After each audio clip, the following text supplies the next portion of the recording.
Hello and welcome back to Adam's Scary Stories. What you are about to hear is a personal account, a story that has been shared with me and that I now share with you. We were a simple family of three looking for a quiet escape from the noise of the world. We bought the house in the spring of 2019. It was an old plantation-style home, a relic from a bygone era nestled deep in the Louisiana countryside, miles away from the smog and noise of New Orleans. My wife, Sarah, had fallen in love with its sprawling porches and the ancient oak tree draped in Spanish moss that stood like a silent guardian in the backyard. For me, it was the price. It was a steal, almost too good to be true. We should have known then. The previous owners, an elderly couple, had been vague about why they were selling so cheap, muttering something about moving closer to their children in Florida.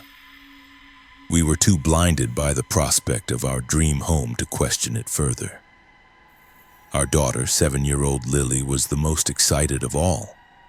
She claimed a small room with a large bay window overlooking the garden, a room she immediately filled with her dolls and drawings. For the first few weeks, life was idyllic. The air was clean, the nights were quiet, and the three of us were happier than we had ever been. Then the smell started. It wasn't a constant thing. It would come and go, a faint, sweetish odor like magnolias left in a vase for too long. Sarah noticed it first, while she was in the kitchen. She blamed it on the old plumbing, the humidity, anything explainable. I would catch a whiff of it in the hallway, a cloying sweetness that clung to the back of my throat before vanishing as quickly as it appeared. We told ourselves it was just the house settling, the scent of old wood and damp earth. We were wrong. The smell began to change, to ripen. The sweetness was still there, but it was now underpinned by something else, something foul. It was the smell of rot, the unmistakable stench of decay. It would appear without warning, a thick, almost tangible cloud that would fill a room, making our eyes water and our stomachs churn. We'd search for the source, a dead animal under the floorboards, a forgotten bag of groceries, but we never found anything. And then, just as suddenly, it would be gone. It was around this time that Lily started talking to her new friend. We'd hear her chattering away in her room, her high-pitched voice followed by long pauses as if she were listening to someone respond. Sarah and I smiled at first. An imaginary friend, we thought, a normal part of a child's development, especially after a big move. We'd ask her about her friend and she'd say her name was Elodie. "What does Elodie look like?" Sarah asked her one evening. Lily tilted her head, her expression serious. "She's sad, Mommy. She's always looking for something, and she smells funny." A cold dread, sharp and sudden, pricked at my skin. "What does she smell like, sweetie?" I asked, my voice strained. Lily wrinkled her nose. "Like the flowers you forgot to throw away." The nights became the worst. The smell would grow stronger after sunset, a putrid perfume that seeped through the cracks in the floorboards and under the doors. It was a living presence in the house, a suffocating blanket of decay. Sleep became a luxury we could no longer afford. Sarah and I would lie awake, listening to the old house groan and creak, our senses on high alert, waiting for that foul odor to creep into our bedroom. Then we started seeing her. It was just a glimpse at first, a trick of the light. I was walking down the hallway late one night and saw a flicker of movement in the periphery. A woman standing at the far end, her form hazy and indistinct. I blinked, and she was gone. A few days later, Sarah screamed from the kitchen. She swore she had seen a woman in a tattered, old-fashioned dress standing by the window, her back to her. When she turned around, there was nothing but the empty garden outside. The apparition became bolder. We would see her more clearly, though her face remained a blur of shadows. She was always in a state of distress, her movements frantic, her spectral hands patting down surfaces, opening and closing drawers, searching, always searching. Her appearances were always preceded by the scent of rot, a harbinger of the terror to come. The smell was her announcement, her calling card. Lily's conversations with Elodie grew more frequent, more intense. We would find her in different parts of the house, whispering to an empty corner, her eyes wide and fixed on something we couldn't see. One afternoon, I found her in the living room, standing before the large, ornate mirror above the fireplace. She was talking to her reflection, but the words were not her own. Her voice was deeper, laced with an old Creole accent I didn't recognize. "I must find it," she said, her small hands clenched into fists. "He took it from me." "It is mine, Lily," I said, my heart pounding against my ribs. She turned to me, but her eyes were vacant, distant. For a terrifying moment, it wasn't my daughter looking back at me. It was someone else, someone old and full of sorrow. Then she blinked, and she was Lily again. "Daddy," she said, her voice small. "Elodie is very upset. She says a bad man hit her box that night." The horror escalated. We were jolted awake by a loud crash from downstairs. I grabbed the heaviest thing I could find, a brass lamp from the bedside table, and crept out of the bedroom with Sarah close behind me. The stench of decay was overwhelming, so thick I could almost taste it. It was a physical assault, a wave of putrescence that made me gag. Downstairs, the living room was in disarray. Books were swept from the shelves, cushions were torn from the sofa, and in the center of the room, the heavy oak coffee table was overturned. It would have taken 2 strong men to flip it. As we stood there, frozen in disbelief, a low guttural moan echoed through the house. It was a sound of pure agony, a sound that did not belong to the living. We ran back upstairs, our terror giving us speed, and barricaded ourselves in our bedroom. But there was no escape. The moaning grew louder, closer, until it seemed to be coming from right outside our door. Then came the scratching, a slow, deliberate scraping against the wood, a sound that went on for what felt like an eternity. We held each other, trembling, listening to the sounds of the entity that had invaded our home, an entity that was growing angrier, more desperate. The next morning, the house was quiet, the smell gone, but the evidence of the night's events was undeniable. The living room was a wreck, and our bedroom door was covered in long, deep scratches, as if an animal had tried to claw its way in. We knew we couldn't stay. This was no longer our home. It was a place of torment. We decided to spend a few days at a hotel in the city to clear our heads and figure out what to do. As we were packing, I noticed Lily talking to her friend again, this time near the old oak tree in the backyard. I approached her cautiously. "Elodie says it's not in the house," Lily said without turning to look at me. "She says the bad man put it in the earth." "Under the guardian." "The guardian?" I asked, confused. Lily pointed a small finger at the massive trunk of the oak tree. "She's sad, Daddy. She wants her baby." A chill ran down my spine. A baby? Elodie was looking for a baby? The pieces started to click into place, forming a picture of unimaginable horror. The searching, the sorrow, the smell of decay. Driven by a desperate need for answers, I started digging.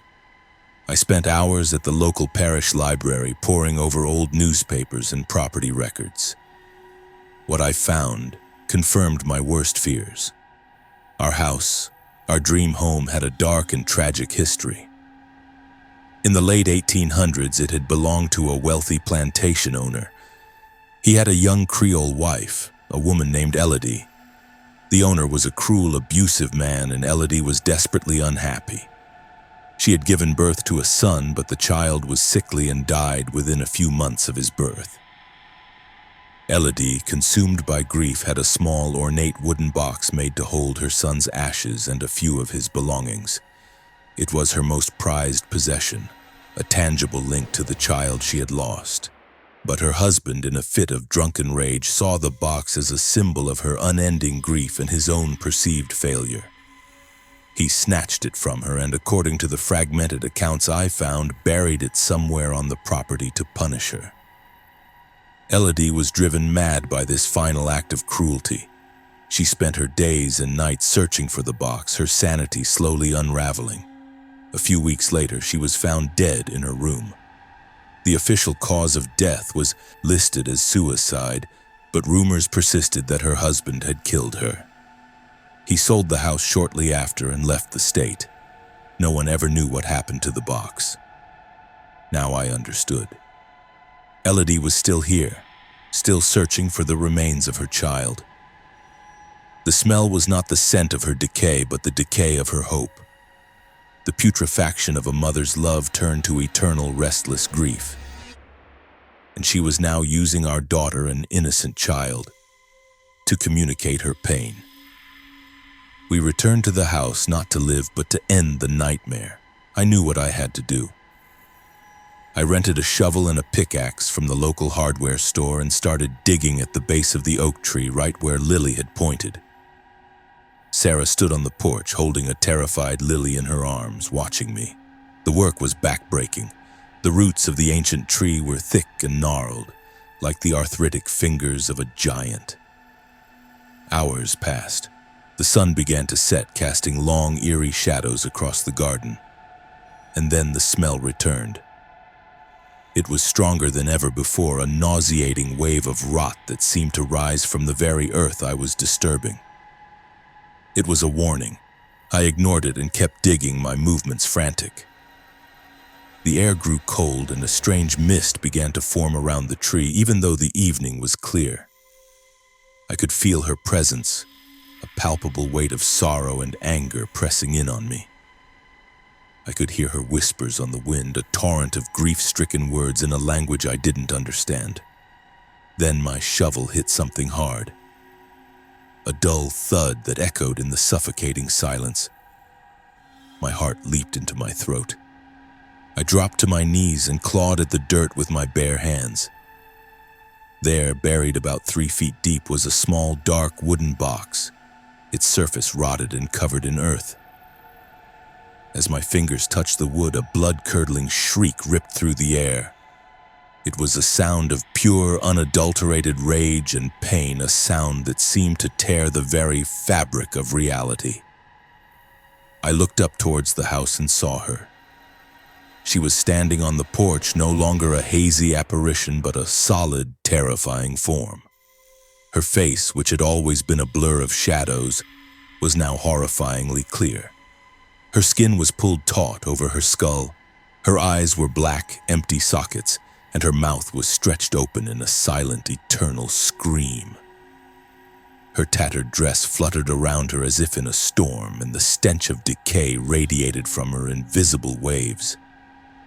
She wasn't just a sad spirit anymore. She was a thing of pure malevolence, her grief twisted by a century of rage into something monstrous. She started to glide towards me, her movement unnatural, her feet not touching the ground.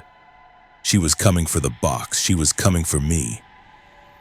Sarah screamed my name, pulling me back to reality. I grabbed the box and scrambled out of the hole. "Get in the car!"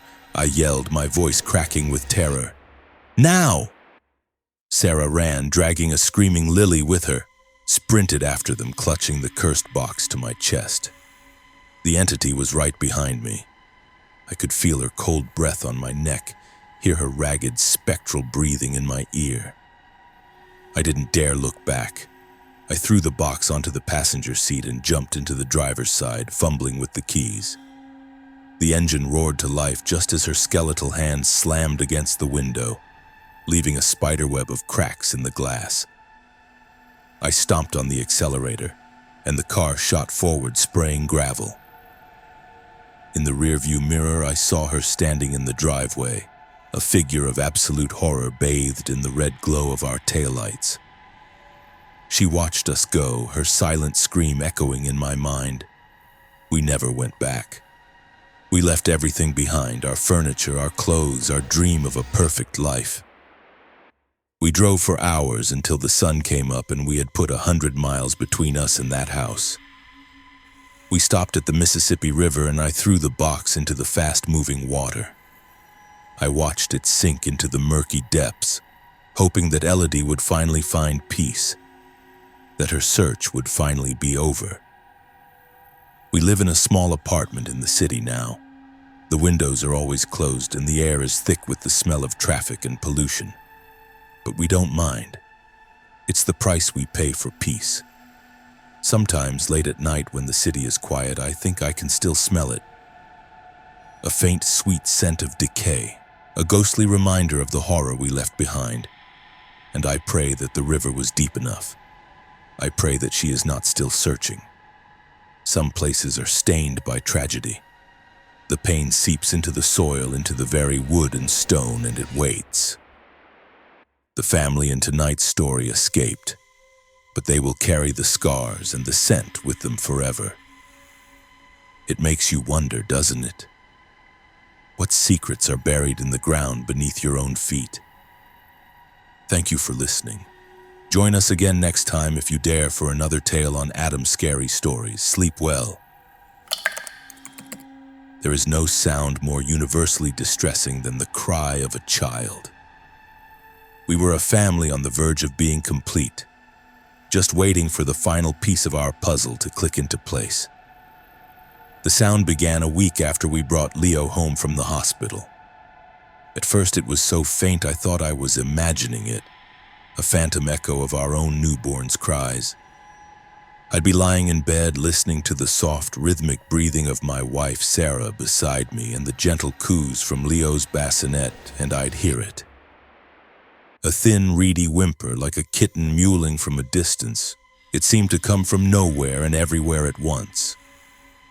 I'd hold my breath, straining to hear it again, but there would only be the familiar, comforting sounds of our own small world. I dismissed it as exhaustion, the auditory tricks a sleep-deprived mind plays on a new father. Sarah heard it too a few nights later. She nudged me awake, her face pale in the dim glow of the nightlight. "Do you hear that?" she whispered, her eyes wide. I listened. This time it was clearer, unmistakable. It was the sound of a child crying, a soft, heartbroken sobbing that seemed to drift down the hallway from the spare room.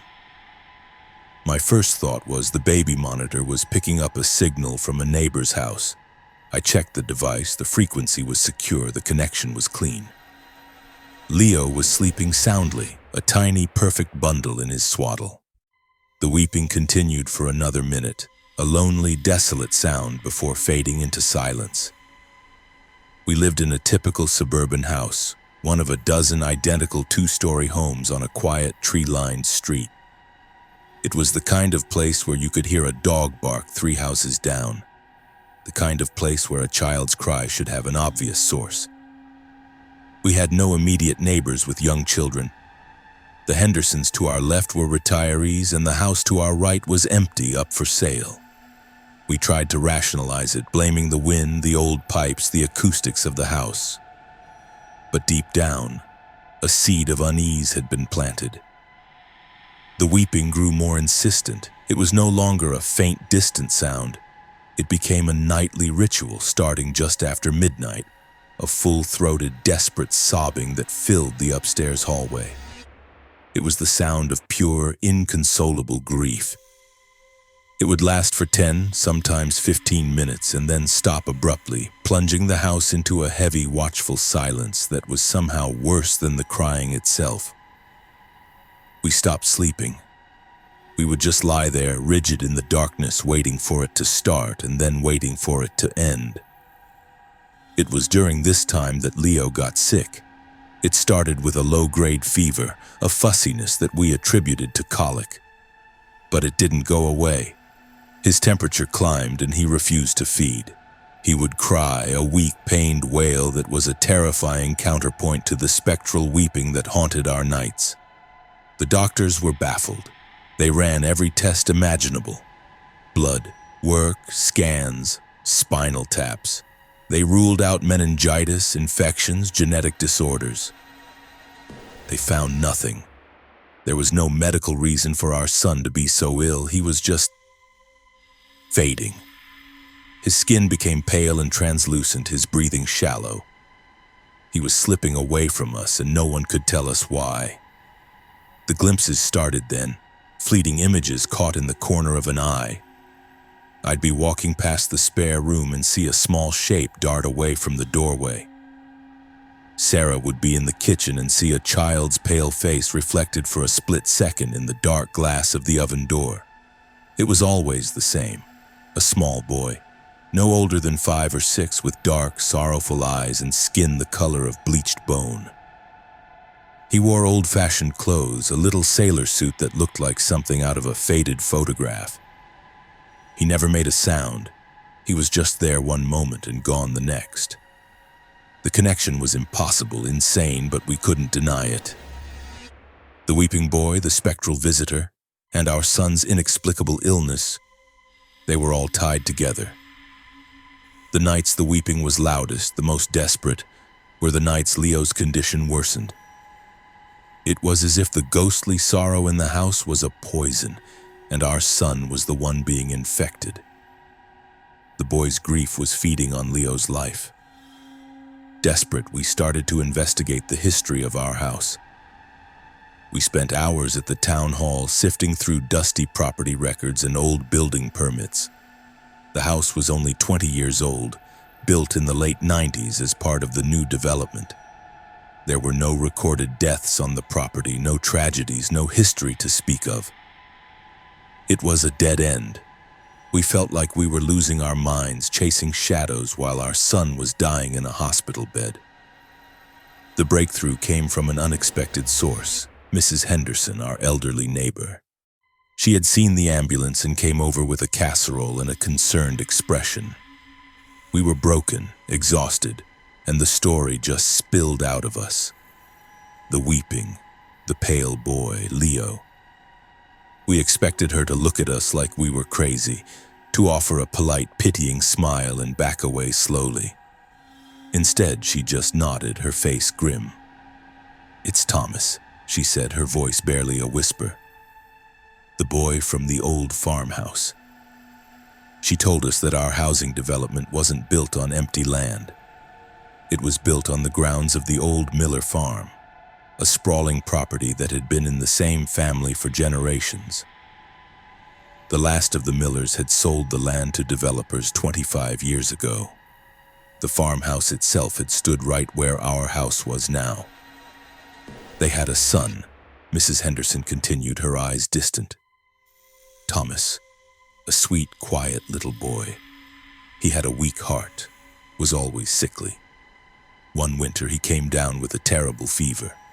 The doctor was snowed in, couldn't get to the farm for 2 days. By the time he arrived, it was too late. The boy was gone.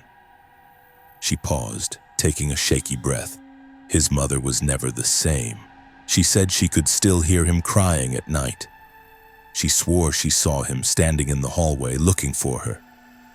They moved away a year later, said the house was full of sorrow. When the developers tore the old place down, I hoped that would be the end of it. I hoped the boy could finally rest. It wasn't the end. His sorrow hadn't been in the house, it was in the land.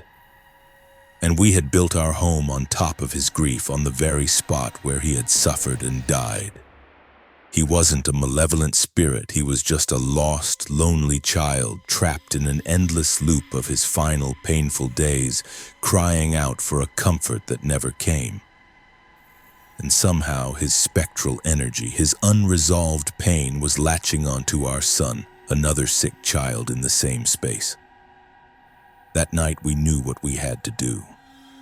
We left the hospital and went home. The house was cold, silent. The air was thick with a feeling of anticipation. We stood at the top of the stairs in the spot where the weeping was always the loudest, and we waited. Just after midnight it began. The soft, whimpering cry. It was filled with so much pain, so much loneliness. It was a physical thing, a pressure against the ears.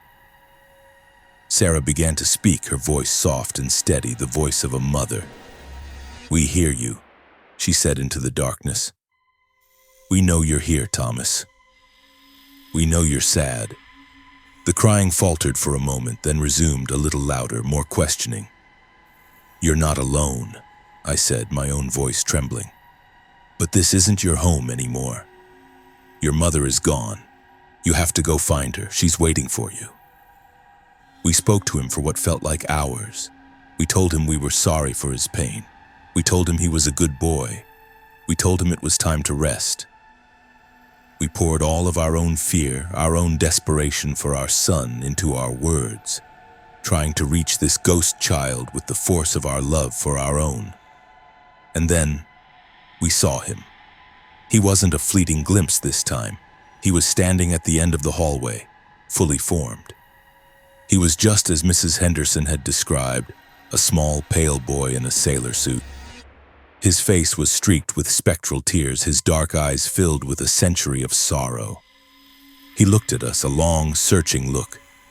The weeping subsided, replaced by a profound, listening silence. Sarah took a step forward. "It's okay," she whispered. "You can go now. Go to the light. Find your mama." He looked at us for a moment longer, and then a faint, hesitant smile touched his lips. It was a fragile, beautiful thing. He turned, and where the wall at the end of the hallway should have been, there was a soft, warm, white light. He took a step towards it, then another. He looked back at us one last time, raised a small, translucent hand in a wave, and then walked into the light and was gone. The light faded, and the hallway was just a hallway again. But the cold was gone. The oppressive weight of sorrow had lifted. The air felt clean, light. For the first time since we had moved in, the house felt truly empty. It felt like our own. The phone rang at 6 in the morning. It was the hospital. It was Leo's doctor. His voice was filled with a sense of bewildered awe. He said he couldn't explain it. Around 3 a.m., Leo's fever had broken. His vitals had stabilized. He had woken up, and for the first time in weeks, he had taken a full bottle. He was going to be okay. We sold the house a month later. We couldn't stay there, not with the memory of what had happened. We never told the new owners the real reason we were leaving. We just said the house held too many painful memories of our son's illness. We live in a new build apartment now, high above the ground. There is no land beneath us with a history, no soil stained with sorrow. Leo is a happy, healthy 5-year-old now. He has no memory of his illness or of the weeping boy who nearly took his life. But we remember. And sometimes on a quiet night, if I listen very closely, I can almost hear it. The faint ghostly echo of a child's cry, finally at peace. A parent's love is a powerful force. Powerful enough, perhaps, to reach across the veil of death itself. The family in tonight's story was lucky. They were able to bring peace to a lost soul and save their son. But it serves as a chilling reminder that the ground beneath our feet has a memory, and we are merely guests in the stories that have already been written. Thank you for listening. Join us again next time if you dare for another tale on Adam's Scary Stories. Sleep well. We all have moments we wish we could capture forever. A child's first step, a wedding, a smile from a loved one. We take photographs to freeze time, to create a permanent record of our joy. But photographs can capture other things too. Things that linger in the background, unnoticed at first. A trick of the light, a smudge on the lens, or something else entirely. The family in tonight's story inherited a house, and with it, a collection of old photos. They soon learned that when you look at the past, sometimes the past looks back. This is their story. We were a family adrift, cut loose by the sudden death of my wife's great aunt, a woman she barely remembered. The house came to us through a lawyer's letter, a surprising inheritance from a distant relative named Eleanor, a woman my wife Chloe had met only once as a small child. It was a dusty two-story Victorian in a forgotten corner of rural Maine, a place that time seemed to have overlooked. For us, living in a cramped Boston apartment with our 12-year-old son Josh, it felt like a lifeline. It was a chance to start over, a gift from a ghost. We packed our lives into boxes filled with a cautious optimism that felt foreign and exciting. The house was a time capsule. Furniture lay draped in white sheets like sleeping giants, and the air was thick with the scent of dust and dried lavender. It was in the attic that we found the first hint that something was wrong. It was a cavernous space, hot and stuffy, smelling of old paper and cedar. Tucked away in a corner under a grimy canvas tarp was a large leather-bound trunk. Inside, nestled amongst moth-eaten linens, were dozens of old photograph albums. They chronicled a life we never knew, Eleanor's life, from the 1940s all the way to the early 2000s. Black and white photos of picnics and holidays gave way to the faded, dreamy colors of the 70s, then the glossy, sharp prints of more recent years. Chloe was enchanted, tracing the lines of a face she barely recognized, connecting the dots of a family history she'd never been taught. I was the one who saw it first. It was a photo from what looked like the 1950s. A smiling Eleanor stood beside a Christmas tree, her hands clasped together. But behind her, standing in the darkened archway of a door, was something else. It was a shape, a tall, unnaturally thin silhouette of a man. There were no features, no clothes, just a solid black form, as if someone had cut a hole in the photograph, a hole shaped like a person. "Weird lighting," I muttered, holding it up for Chloe to see. She squinted at it. "Yeah, strange. Looks like a shadow got cast just right." We put it aside and kept looking. But then we found another one, a group photo from a summer barbecue in the 70s. There it was again, peeking from behind a large oak tree in the background, the same tall, featureless silhouette. Its posture was different, its head slightly tilted, as if observing the happy scene. We went back through the albums, our initial curiosity curdling into a cold, creeping dread. It was in all of them, every single one. In a photo of a child's birthday party, it stood in the back of the room, a black smudge of a figure half hidden by a curtain. In a wedding portrait, its form was faintly visible, looking through a window from outside. It was always in the background, always on the periphery, a silent, constant observer in Eleanor's life. It never got closer, never interacted. It just watched. This is not normal, Mark," Chloe whispered, her hands trembling slightly as she held a photo of a teenage Eleanor at a high school dance. The shadow figure was there, standing amongst the other chaperones, a void in the crowd. We tried to explain it away. A recurring camera flaw, a chemical burn on the negatives, a bizarre, lifelong prank Eleanor was playing on posterity. But the explanations felt hollow, thin excuses against the sheer, chilling consistency of it. We packed the albums back into the trunk, pushed it into the darkest corner of the attic, and tried to forget. But the house wouldn't let us. We started to feel its presence. It began as a flicker in the corner of an eye, a fleeting sense of being watched. I'd be reading in the living room and feel a sudden chill, a prickling on my neck that made me look up only to find the room empty. Chloe would be cooking and would spin around convinced someone was standing in the doorway, but there was never anyone there. The feeling was strongest on the second-floor landing, right outside the attic door. The air there was always cold, heavy and still. Josh felt it too. He became withdrawn, spending more and more time in his room with the door locked. He complained that he felt like someone was looking at him through his bedroom window at night, even though his room was on the second floor with nothing but a sheer drop to the ground below. The paranoia began to set in, a slow, creeping poison. Chloe and I started arguing, our nerves frayed, our patience worn thin by the constant unseen pressure. We'd snap at each other over nothing, our accusations laced with a frantic edge. The house, which had seemed like a gift, now felt like a trap, its silence pressing in on us, amplifying our fear.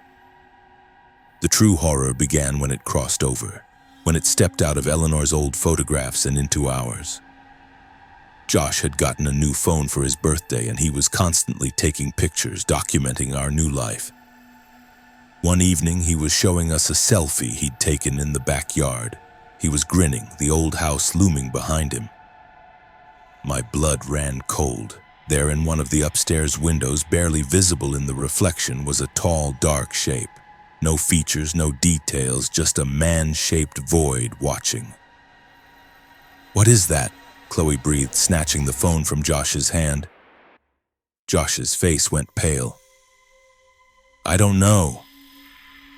It's just a shadow, right?" But we knew it wasn't.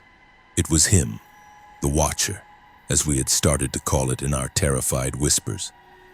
It had been Eleanor's silent companion, and now it was ours. After that, it was everywhere. We took a family photo on the porch, and when we looked at it later, we saw it standing far down the driveway, a black sliver of a figure at the edge of the woods. Chloe took a picture of a vase of flowers on the dining room table, and its reflection was there in the polished wood, distorted and warped, but unmistakably present. It was a virus, an infection of the light, and it was spreading through our lives, one photograph at a time. We became obsessed. We stopped taking pictures, terrified of what we might find. We covered the mirrors, unable to bear the thought of catching its reflection standing behind us. The feeling of being watched was no longer fleeting, it was constant, a suffocating pressure that followed us from room to room. We started seeing it more clearly, not just in our peripheral vision. A tall shadow moving down the upstairs hall, a dark form standing in the yard at dusk, a silhouette against the attic window. It never made a sound. It just watched, its silent observation a form of psychological torture. The breaking point came on a Tuesday night. I was woken up by a sound from Josh's room, a frantic, terrified sobbing. Chloe and I rushed in to find him huddled in the corner of his bed, pointing a shaking finger at his closet. "It was in here," he cried, his body trembling uncontrollably. "It was standing in the closet, watching me sleep." I opened the closet door. It was empty, but the air inside was freezing cold, and the feeling of a malevolent presence was so strong it was almost physical. That was it. We couldn't live like this anymore. The house was killing us slowly, methodically, driving us mad with its silent, relentless scrutiny.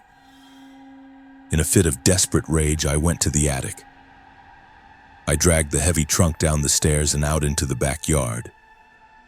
Chloe and Josh watched from the kitchen window as I doused the old albums, the photographs of Eleanor's haunted life, with lighter fluid. I struck a match and the past went up in flames. The fire burned with an unnatural intensity, the faces in the photos curling and blackening, turning to ash.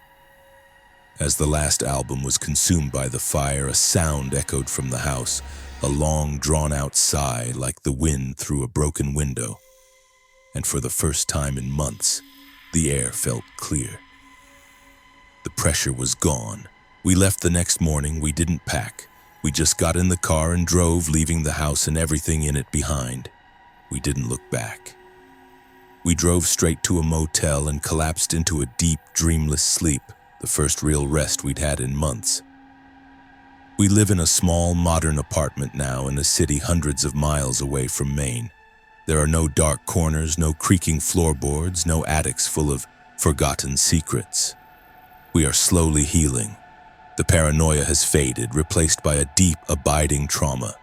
We don't keep photo albums anymore. Most of our pictures exist only in the digital cloud, intangible and impermanent. But sometimes I'll be scrolling through old photos on my phone, pictures from that time in the house that I forgot to delete. And I'll see it. A dark shape in a window, a silhouette in a crowd, a tall, thin shadow lurking at the edge of the frame. And I wonder, did we really escape it? Or did we just run away?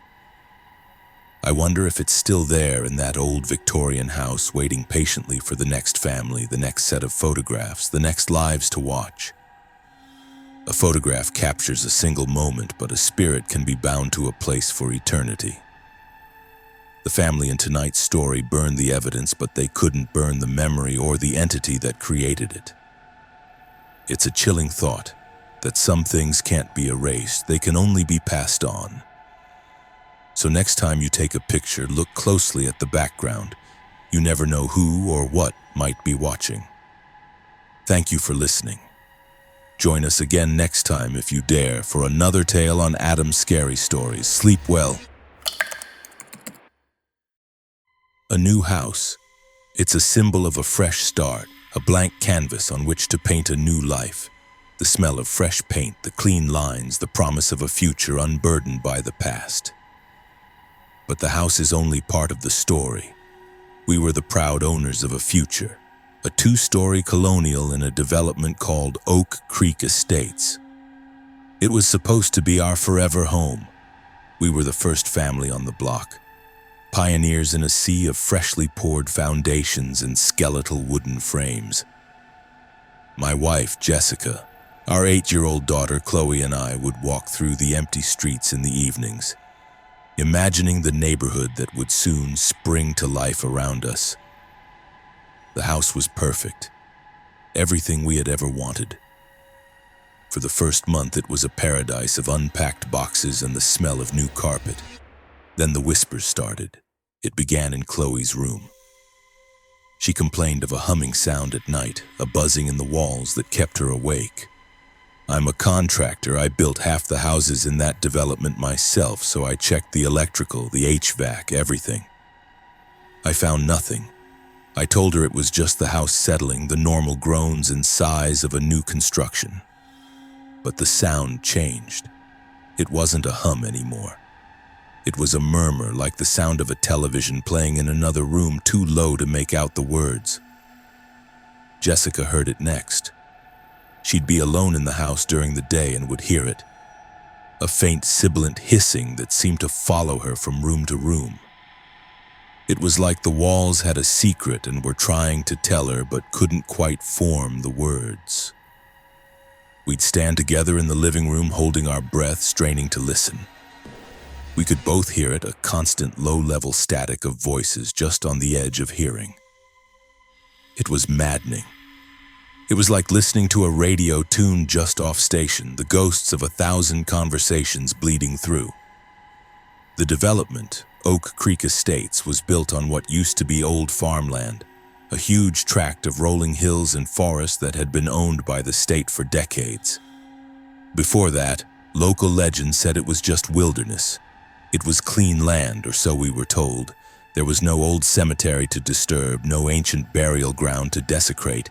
It was just dirt and trees, the perfect blank slate. The whispers grew bolder, clearer.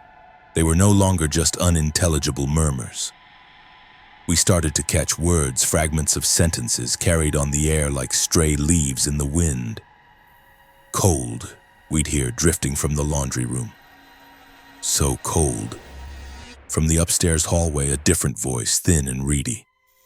Can't find the way out.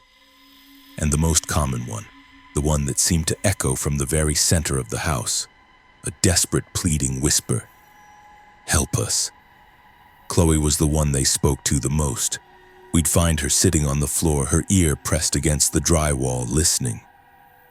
They're scared, Daddy, she told me one night, her eyes wide, with a fear that was not her own. They said the ground is wrong. They can't rest. Sleep became impossible. The house was filled with a constant chorus of sorrow. The whispers were no longer just sounds, they were a presence, a weight of collective misery that pressed down on us. We became jumpy, irritable. The silence between the whispers was worse, a tense, waiting quiet where every creak of the house sounded like a footstep, every gust of wind like a voice preparing to speak.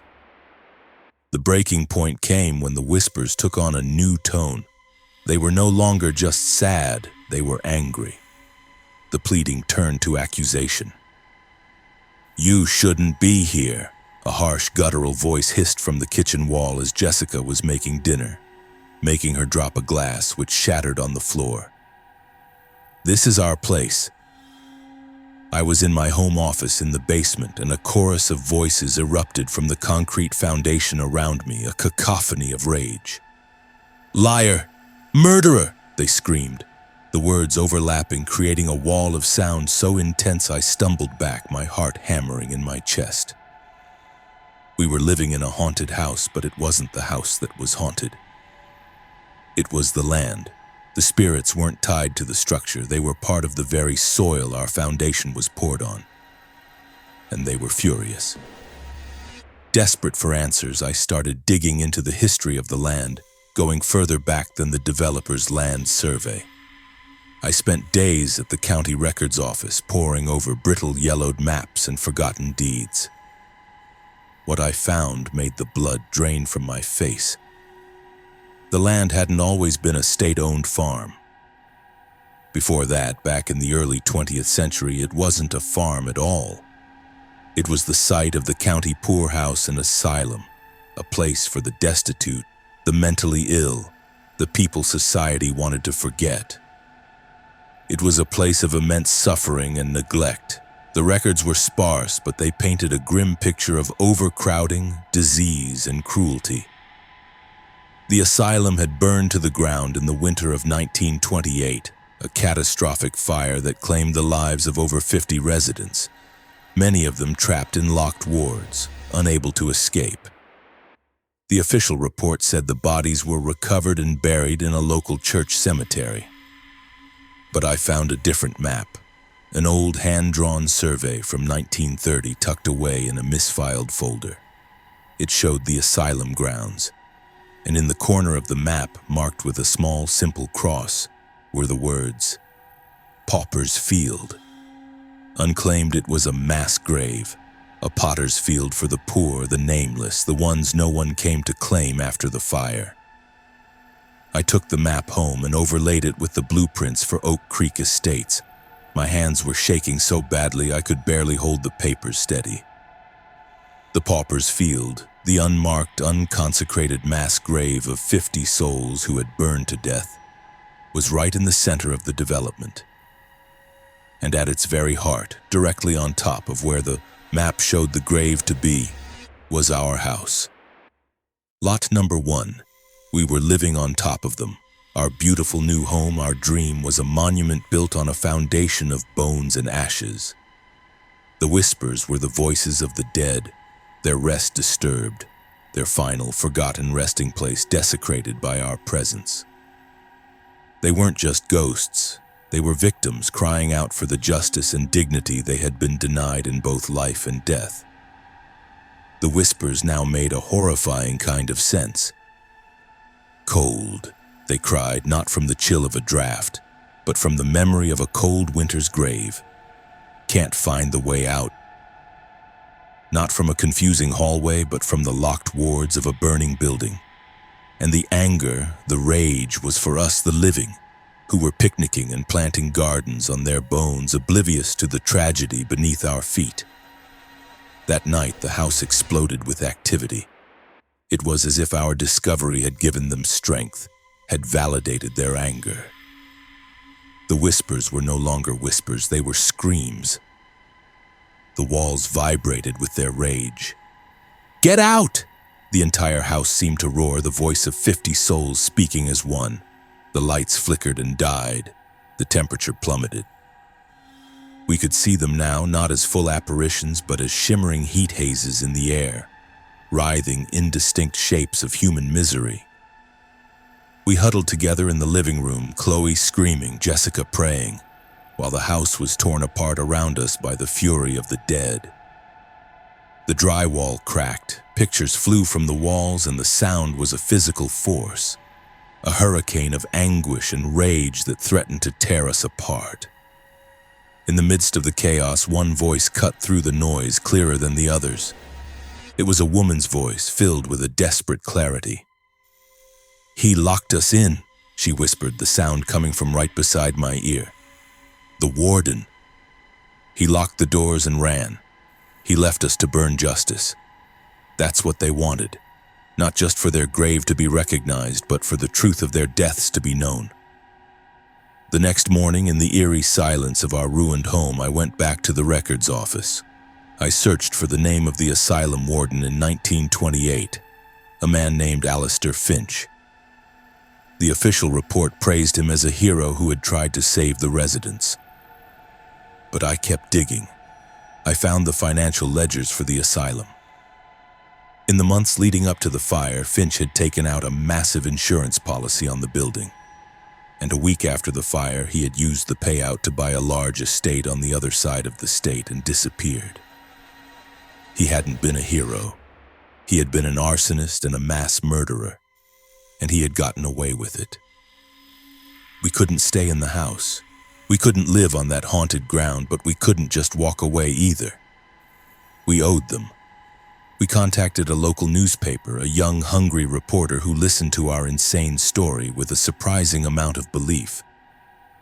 I gave him everything I had found, the maps, the records, the story of Alistair Finch. The story was front-page news. "The Forgotten Dead of Oak Creek," the headline read. It caused an uproar. The developer was forced to halt construction.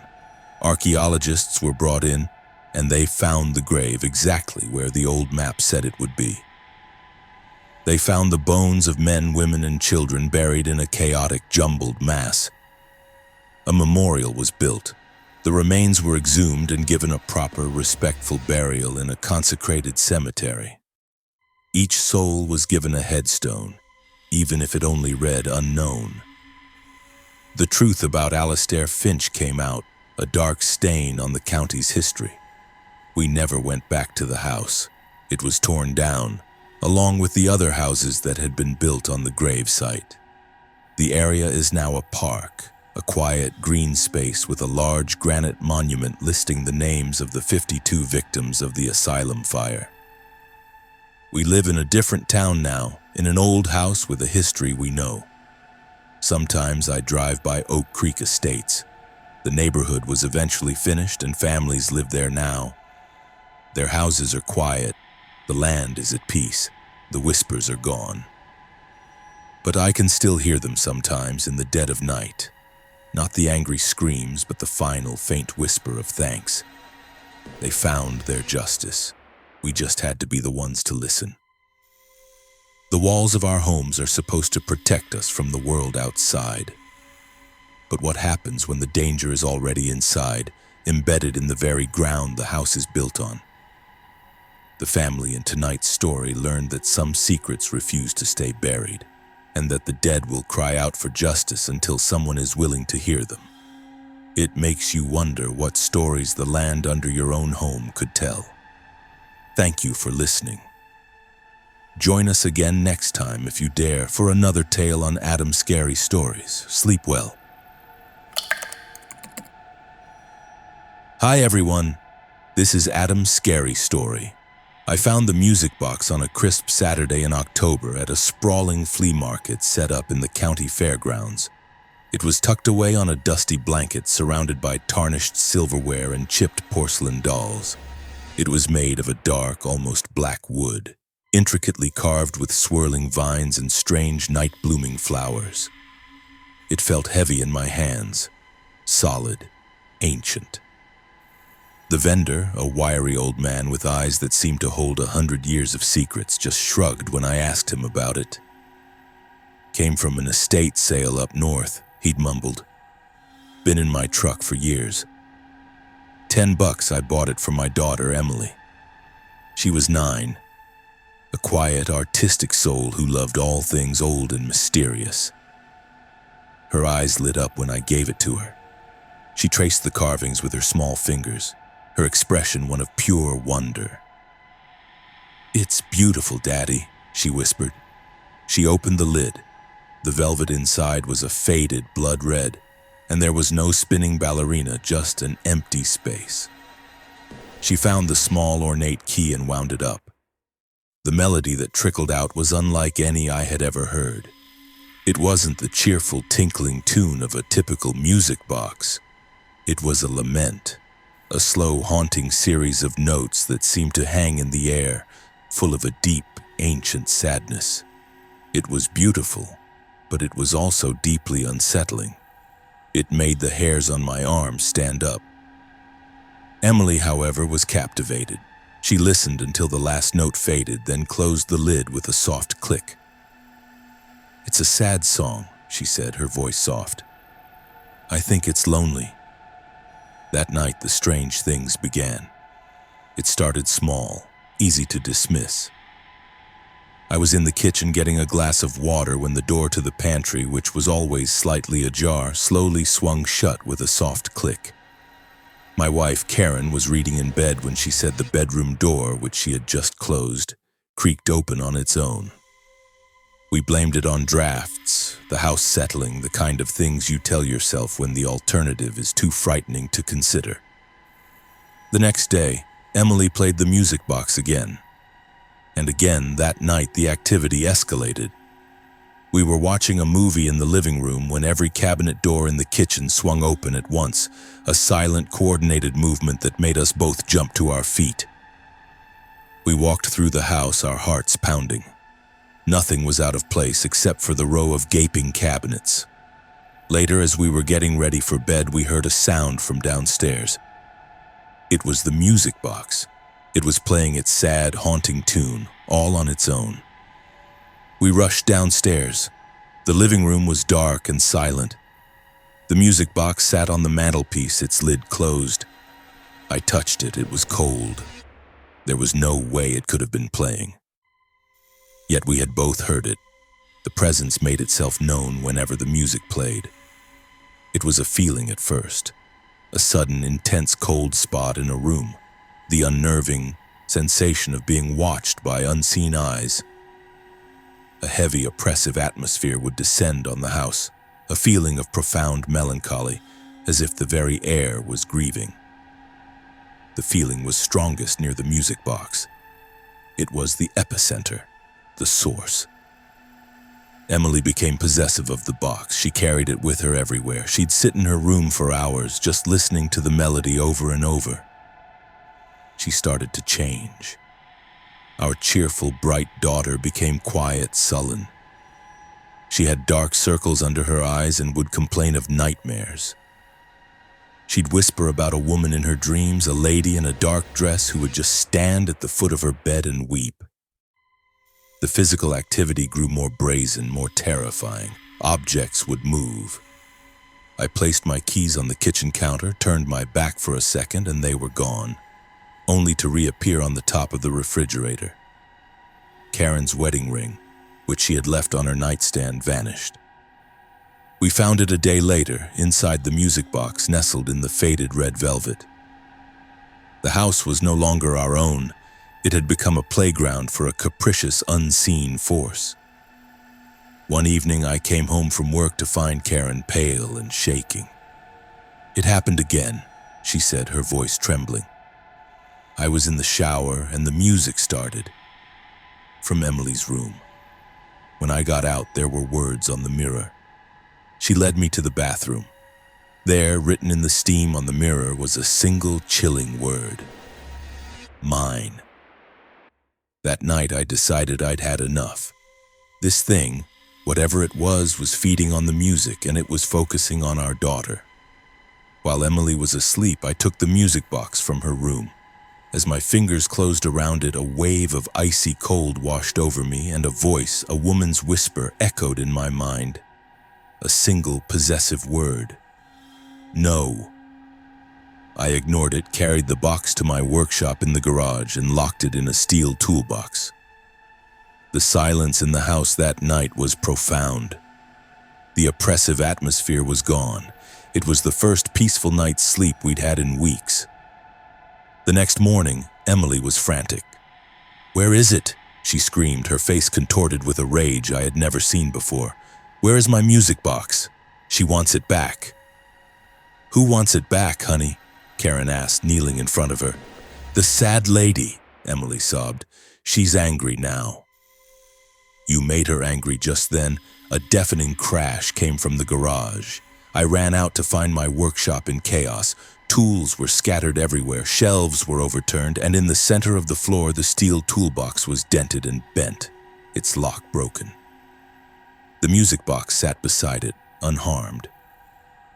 As I stared in disbelief, the lid slowly creaked open and the haunting melody began to play, a triumphant, mocking sound in the ruined space. We were dealing with something powerful, something malevolent, and it was tied to that box. I started researching, spending hours online searching for any information about music boxes connected to paranormal activity. I found forums, ghost hunting websites, and buried in a long thread about haunted objects, I found a story that made my blood run cold. It was a post from a man in New Hampshire written 5 years earlier. He wrote about his grandmother, a recluse who had died and left him her house. In the attic, he had found an old, dark wood music box. He described it perfectly, the swirling vines, the night-blooming flowers, the blood-red velvet. He wrote about the haunting melody and the strange things that started happening when it was played. Doors opening, objects moving, a feeling of deep sadness. But his story went further. The presence had become aggressive. It had scratched him, thrown things at him. He wrote that he believed the spirit of his great-grandmother, a woman who had died of a broken heart after her only child was lost to illness, was attached to the box. It had been her most prized possession. The post ended abruptly. "I have to get rid of it," he wrote. "It's getting stronger. I think it wants to stay here. I think it wants me." There were no more posts from him. This wasn't just a conduit, it was an anchor. A vessel for a grieving, lonely spirit that had become twisted over the years into something possessive and dangerous. It didn't want to be lonely anymore. It wanted a companion. It wanted my daughter. I knew we couldn't just throw it away. It would find its way back. We couldn't destroy it. Its power was too great. It had to be contained. I found the name of a priest, an old man in a neighboring state who was rumored to deal with unusual problems. I called him, my voice shaking as I explained our situation. He listened patiently without judgment. He just said, "Bring it to me. And do not let it play again." That was easier said than done. The moment I put the music box in a bag, the house erupted. It was a full-on assault. The lights flickered and died, plunging us into darkness. A freezing wind tore through the house, though the windows were all closed. The sound of a woman weeping filled every room, a terrible, heartbroken sound that quickly morphed into a scream of pure rage. We could hear her footsteps, heavy and deliberate, pacing the upstairs hallway. "It doesn't want to leave," Karen whispered, clutching my arm. "We're not giving it a choice," I said, my voice filled with a resolve I didn't feel. We made a run for the car, the three of us, with me clutching the bag containing the box. As we ran through the living room, the heavy oak bookshelf toppled over, crashing down in the exact spot where we had been standing just a second before. It wasn't just trying to scare us anymore. It was trying to stop us. We got in the car and I sped away from the house, the sound of screaming and shattering glass fading behind us. The entire 2-hour drive, the bag on the seat next to me was ice cold. I could feel a pressure building in the car, a silent, seething rage. I could feel her sitting in the back seat watching us, hating us. The priest was a small, frail-looking man, but his eyes were clear and strong. He took the bag from me without a word and carried it into his church. He didn't perform a dramatic exorcism. He simply took the box, wrapped it in a cloth covered in religious symbols, and placed it inside a heavy iron safe. He began to pray, his voice a low, steady murmur in the quiet church. As he prayed, I felt the pressure in my head recede. The cold that had settled deep in my bones began to dissipate. He told us the spirit was a possessive, lonely entity, one that fed on the emotions evoked by the music. It would latch on to the vulnerable, the young, the sensitive. "It is at rest now," he said, locking the safe. "It is contained. It can no longer harm anyone." We drove home in silence. The sun was rising, and our house, when we pulled into the driveway, looked normal. The front door was closed. The windows were intact. Inside, everything was back in its place. The bookshelf was upright. The broken glass was gone. It was as if the night's terror had never happened. But we knew.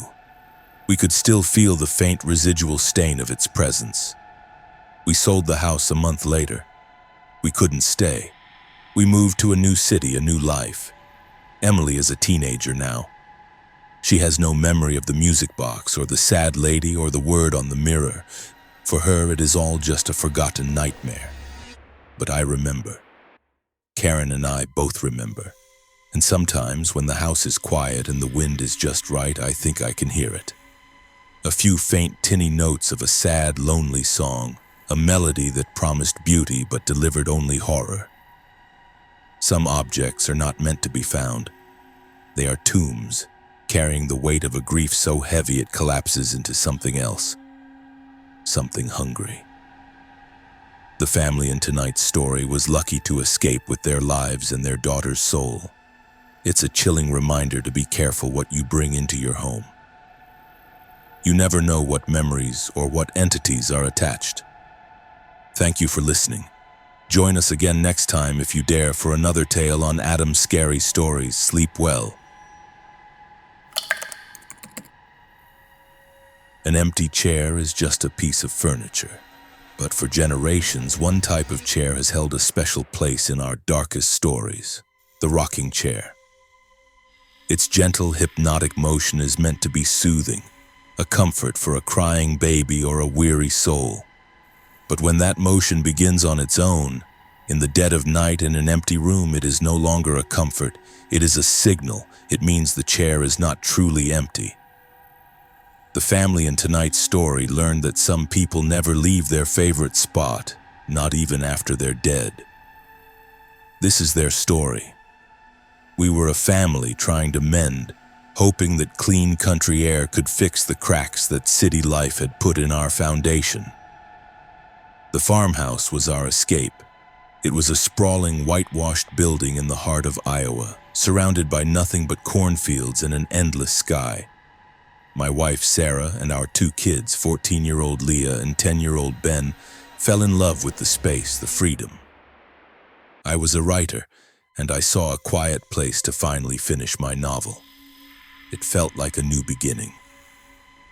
The house came furnished, the previous owners having moved into a retirement community and taken only their personal belongings. Most of it was old, sturdy country furniture, except for the rocking chair. It was in the master bedroom, tucked into a corner near the window that overlooked the fields. It was made of a dark, heavy oak, its arms worn smooth by years of use.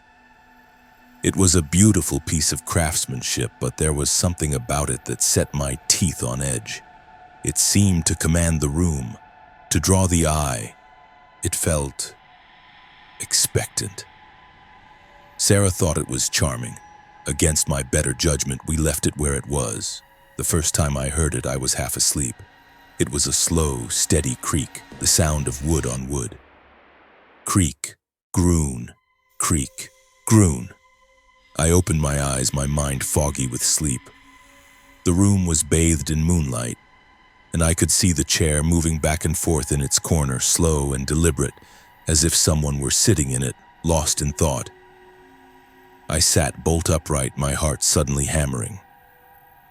As I stared, the rocking slowed and then stopped. I told myself it was a draft from the old window, that the floor was uneven. I got up and pushed the chair hard against the wall, wedging it in place. A few nights later, I was woken by Sarah's sharp intake of breath. "Michael, look," she whispered, her voice tight with fear. I looked. The chair was no longer against the wall. It was back in its original spot, and it was rocking again, faster this time, more agitated. But that wasn't the worst part. The worst part was the cushion.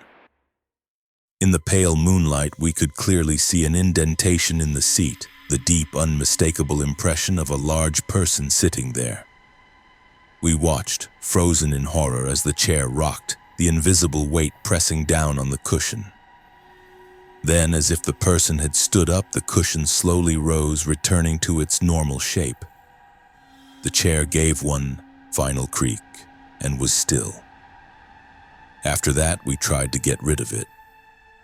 The next morning, I dragged the chair out of the bedroom and locked it in the old barn. There was a feeling of immediate relief. The master bedroom felt lighter, cleaner. That night, we slept soundly for the first time in weeks. But when we woke up the next morning, a cold dread washed over me. A trail of long, deep scratches marked the wooden floor from the bedroom door to the corner by the window. And there, sitting in its usual spot, was the rocking chair. It was around this time that I started to change. It was subtle at first. I became quiet, withdrawn. I'd spend hours just staring out the window at the cornfields. A profound sense of dissatisfaction settling over me like a shroud. The novel I had been so excited to write now seemed frivolous, a waste of time. My patience grew thin. The normal chaos of family life, the kids' arguments, the small everyday problems began to fill me with a simmering, unfamiliar rage. "What's wrong with you, Michael?" Sarah asked one evening after I had snapped at Ben for spilling a glass of milk. "You're not yourself." I didn't have an answer for her. I felt like a stranger in my own skin. My thoughts felt borrowed.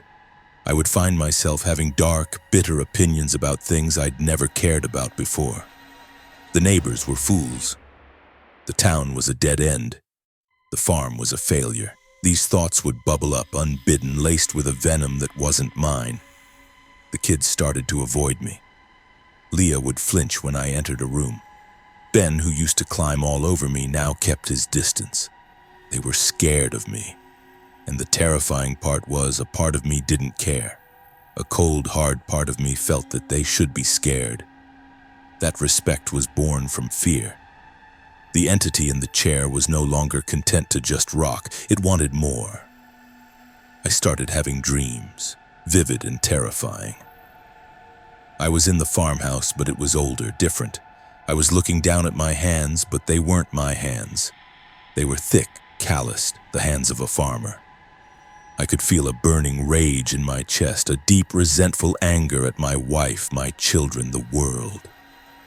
In the dream, I would walk into the bedroom and sit in the rocking chair, and the rage would subside, replaced by a feeling of absolute power, of ownership. This was my house. This was my chair. I learned about him from the old man who ran the feed store in town. I was there to buy dog food, and he asked me where I was living. When I told him the old Miller place, his face clouded over. "That was Jedediah Miller's farm," he said, his voice low.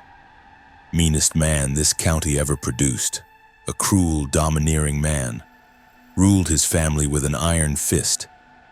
They said he'd sit in that rocking chair of his for hours, just staring out at the fields, stewing in his own bitterness.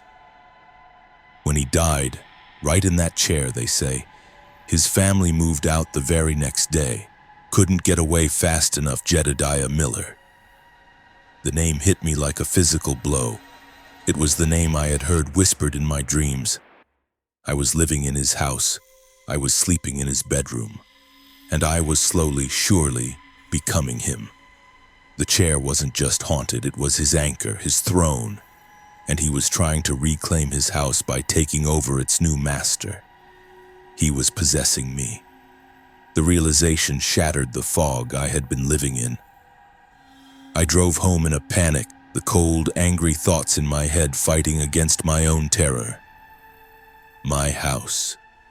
My family.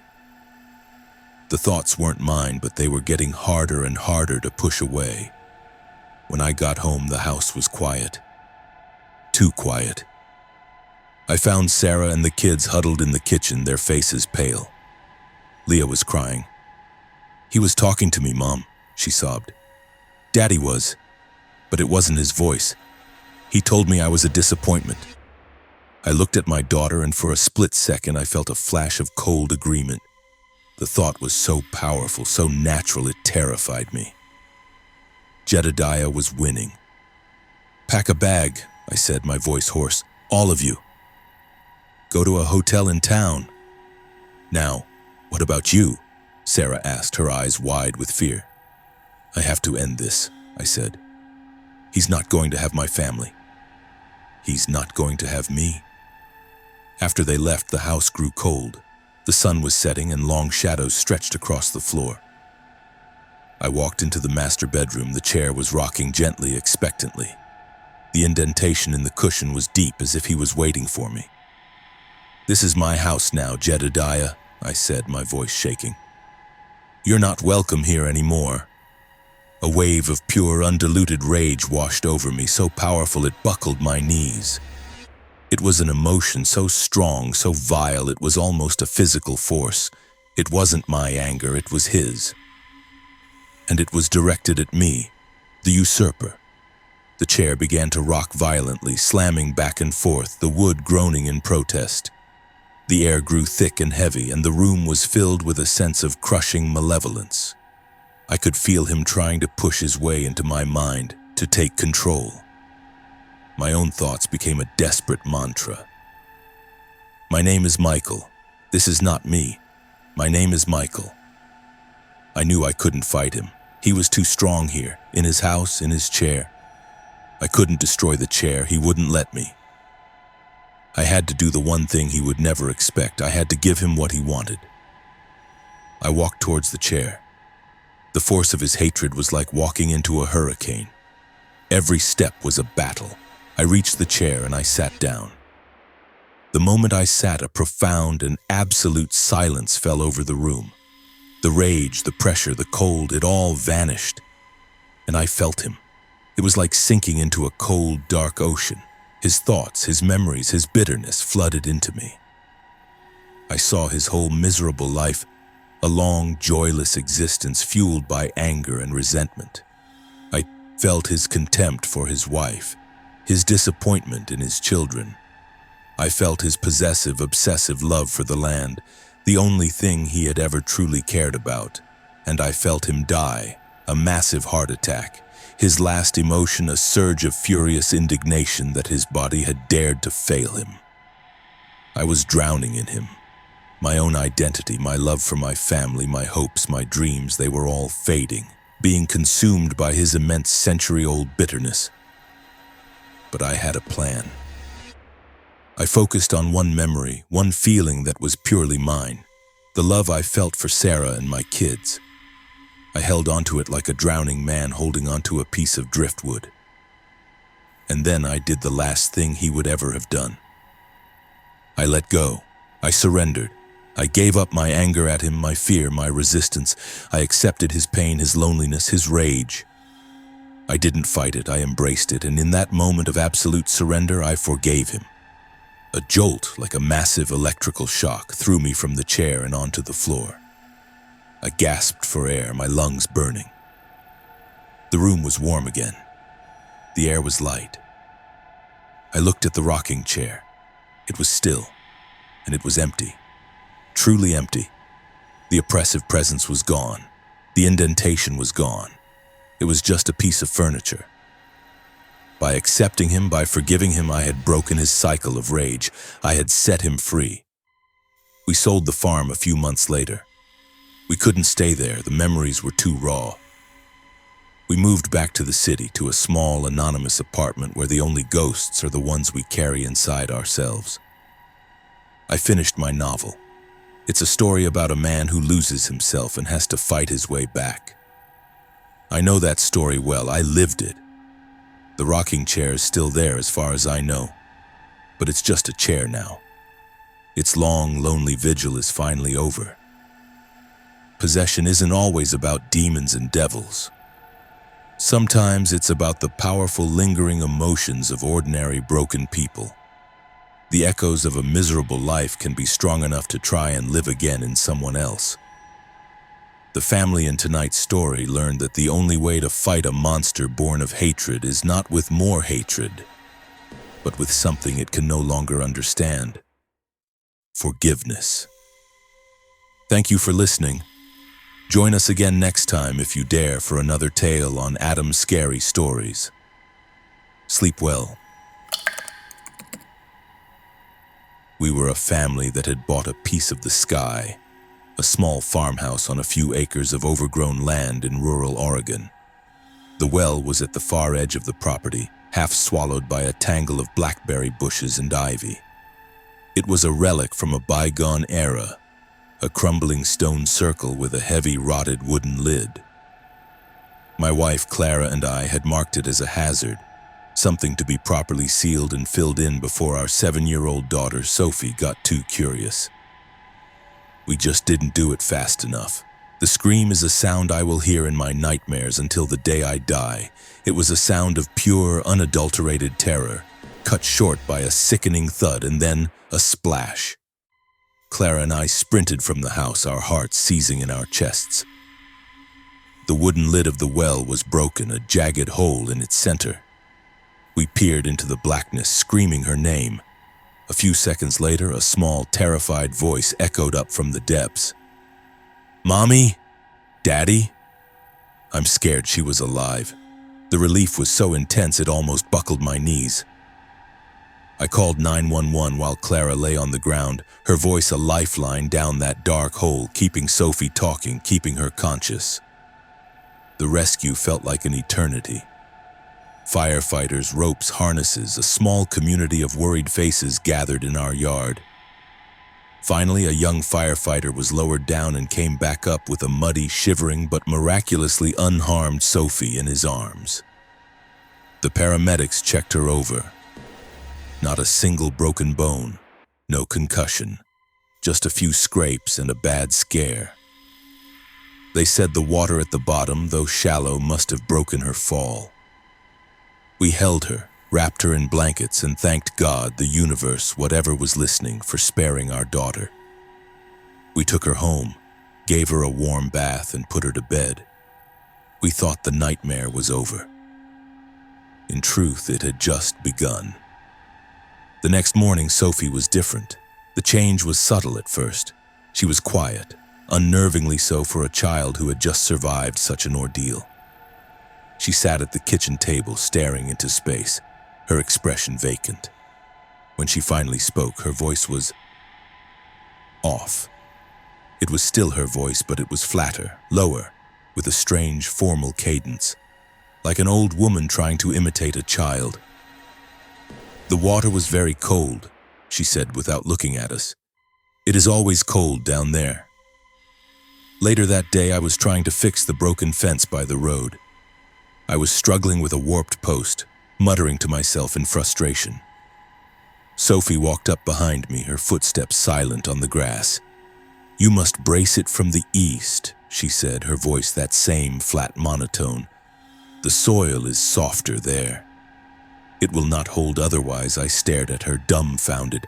How could she possibly know that? I followed her advice, and the post slid into place perfectly. The knowledge she possessed was impossible. She would comment on the weather, predicting a storm with uncanny accuracy based on the behavior of the birds. She would hum old, forgotten folk songs, melodies that hadn't been heard in 100 years. One evening, she looked at Clara and said, "Your grandmother, the one with the sad eyes, she says you should not worry so much." Clara's grandmother had died 10 years before Sophie was born. The most terrifying change was her reflection. Clara noticed it first. She was helping Sophie brush her teeth. As they stood before the bathroom mirror, Clara glanced at their reflections. For a split second, the face looking back from the mirror was not Sophie's. It was an old woman, her face a roadmap of wrinkles, her eyes pale and cloudy, her hair a wispy white. Clara gasped and looked again, and it was just Sophie staring at her own reflection with a cold, detached curiosity. Clara came to me later, her face ashen. It's not her, Mark. Something is wrong. Something is inside her. I didn't want to believe it. I couldn't. But I had seen it too. The glimpses in the mirror, the old woman's eyes staring out of my daughter's face. The way she would sometimes stand, her small shoulders stooped, her hand on her back as if nursing an old ache. We were losing our daughter. She was being hollowed out, her body becoming a vessel for someone else. The spirit, the old woman, was not malevolent, not at first. She seemed more confused than anything else, a dislocated soul looking at a new world through a child's eyes. But she was possessive. Sophie's friends would come over, and this new old Sophie would watch them with a detached disdain, refusing to play their games, correcting their grammar with a stern, schoolmarmish tone. She was isolating our daughter, pushing away everything and everyone that made Sophie who she was. We had to know who she was. We started researching the history of our property. We spent days at the local historical society, digging through brittle land deeds and faded census records.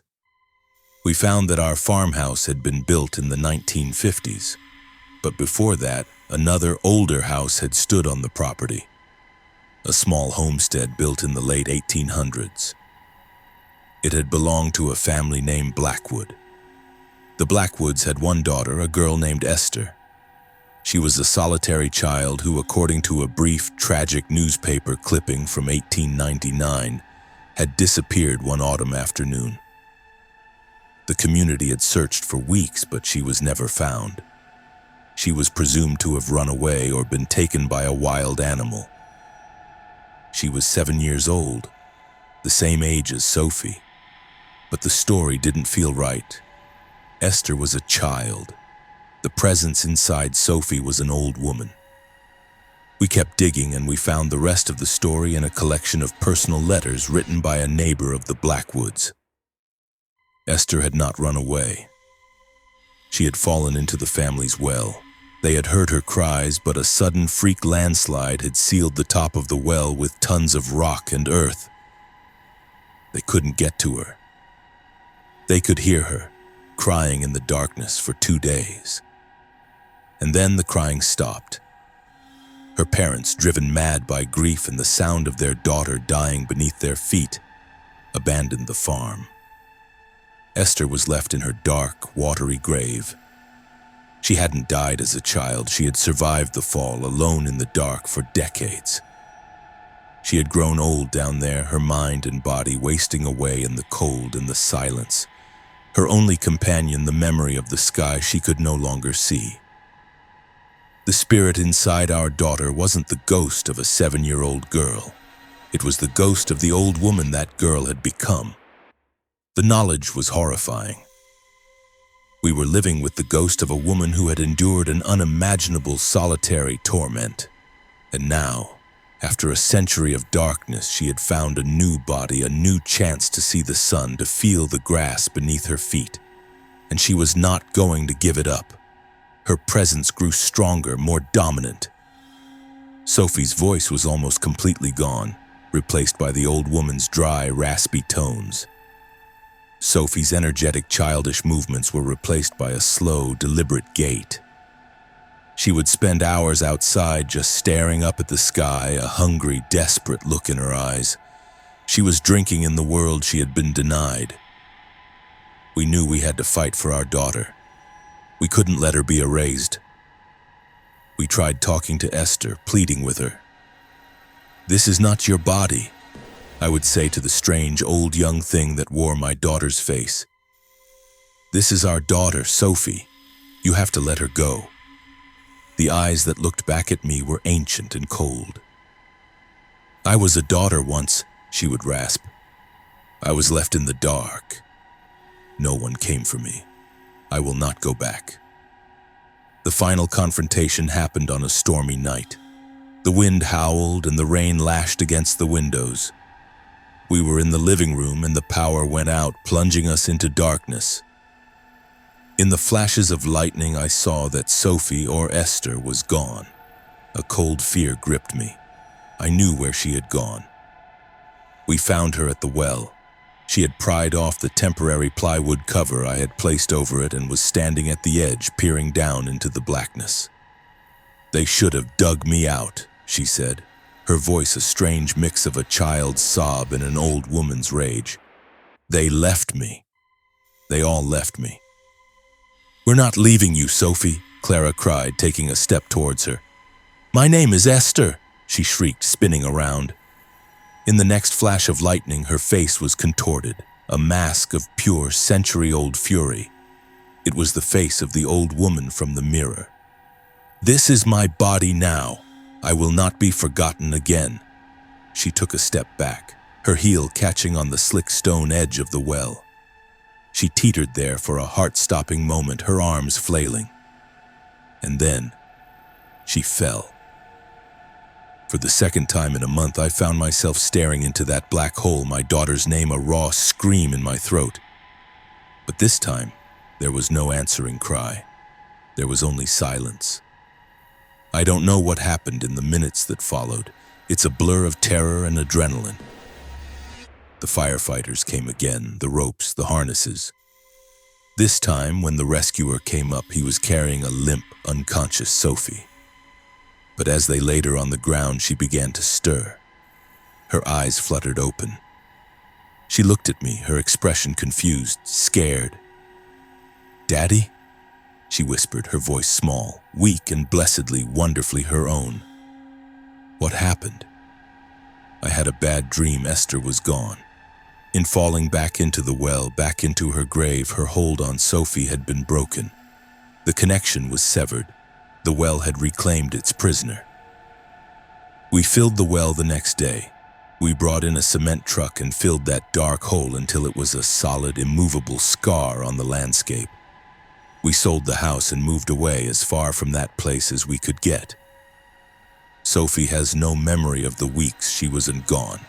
She has a gap in her life, a few lost weeks that she can't account for.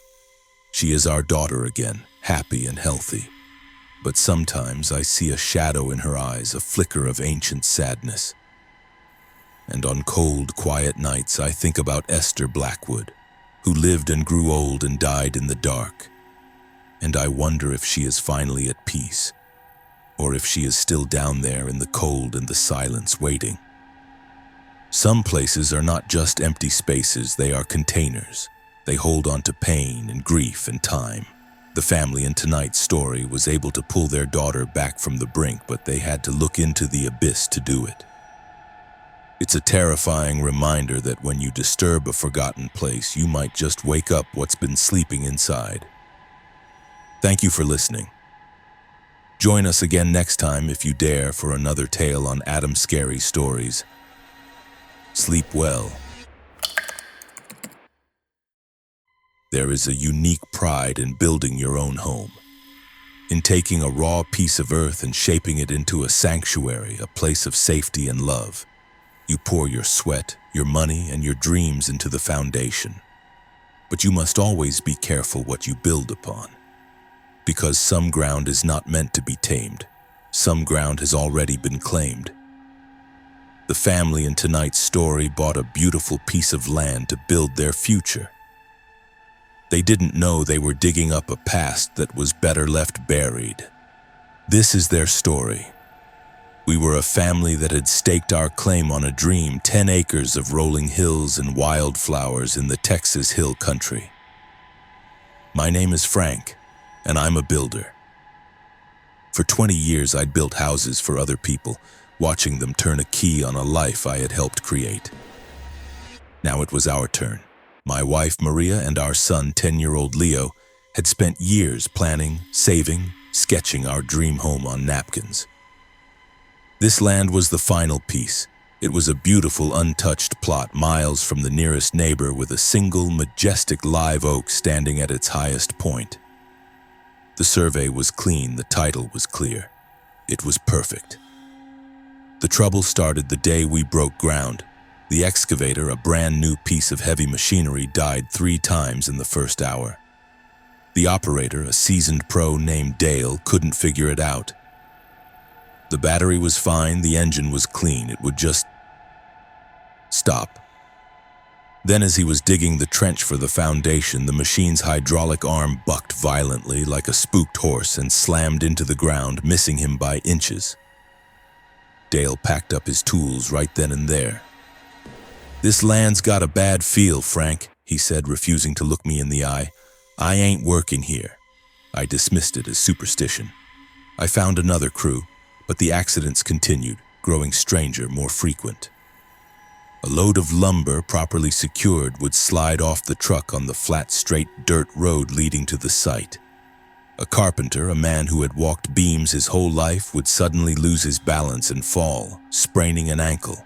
Tools would vanish from locked boxes, only to reappear days later, rusted and broken in the middle of the field. We were living in a small rental in the nearest town while construction was underway, and we'd drive out every evening to check the progress. The atmosphere on the site was always tense. The workers were jumpy, whispering to each other when they thought I wasn't listening. They spoke of sudden cold spots on blistering hot days, of the sound of voices on the wind when there was no one else around, of the unnerving feeling of being watched from the shade of the lone oak tree. Then came the first real tragedy. We were framing the second story. A young worker, a kid named Carlos, was on the roof. According to the foreman, one moment he was fine, laughing with his crewmates, the next he just let go. He didn't trip, he didn't slip. He just released his grip, his eyes wide with a strange, vacant surprise, and fell. He died before the ambulance arrived. The construction site was shut down. An investigation was launched. It was ruled a tragic, inexplicable accident.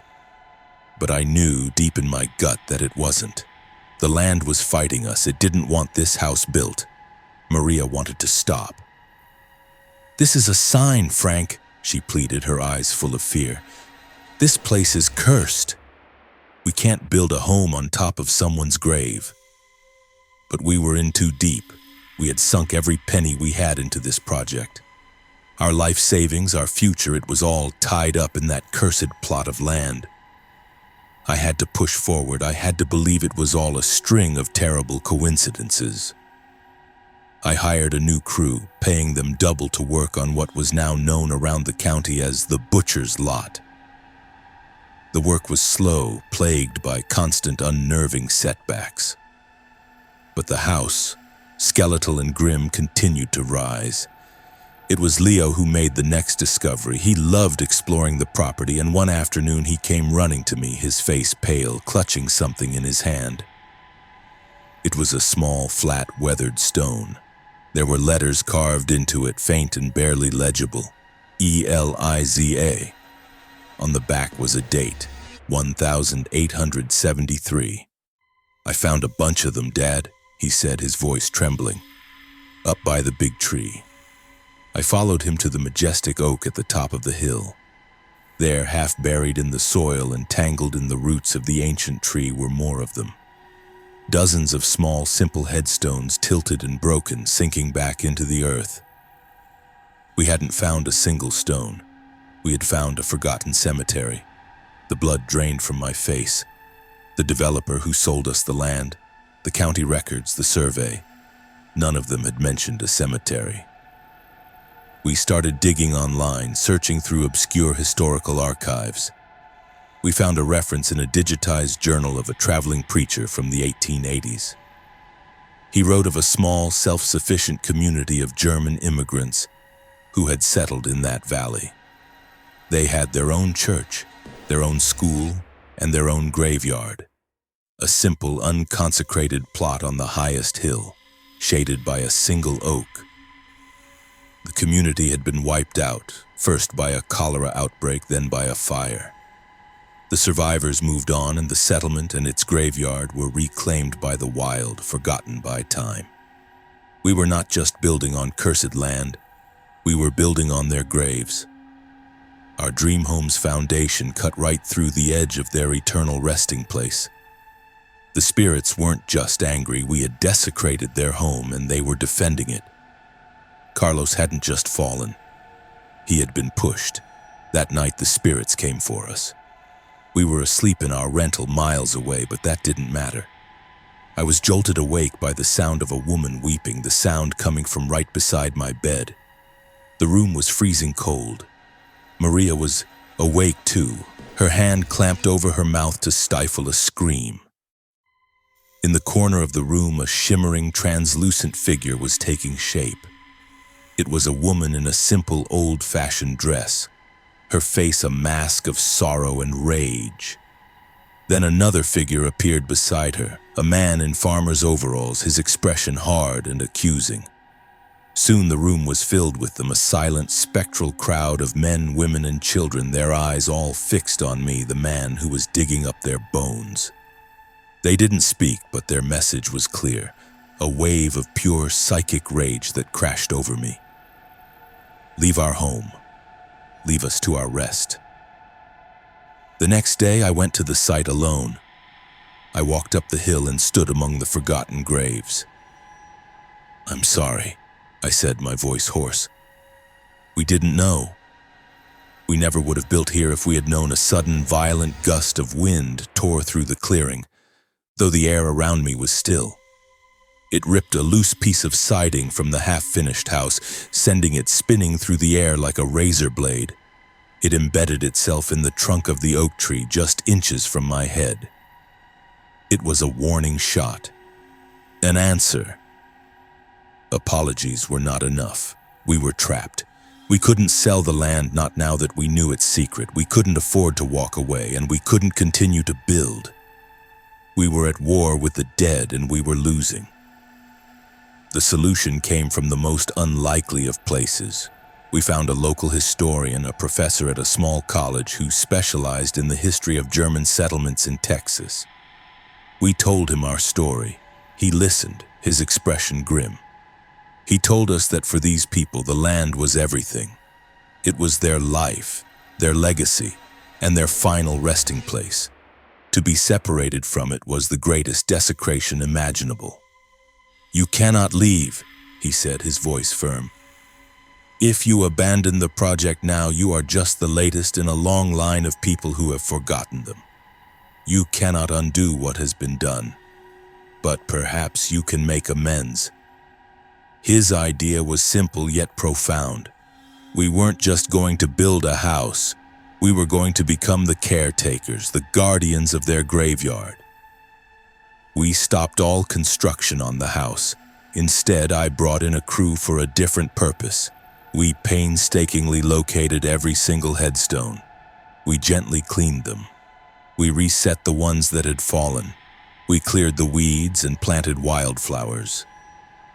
We hired a stonemason to carve a large granite monument with the names of every person we could identify from the preacher's journal.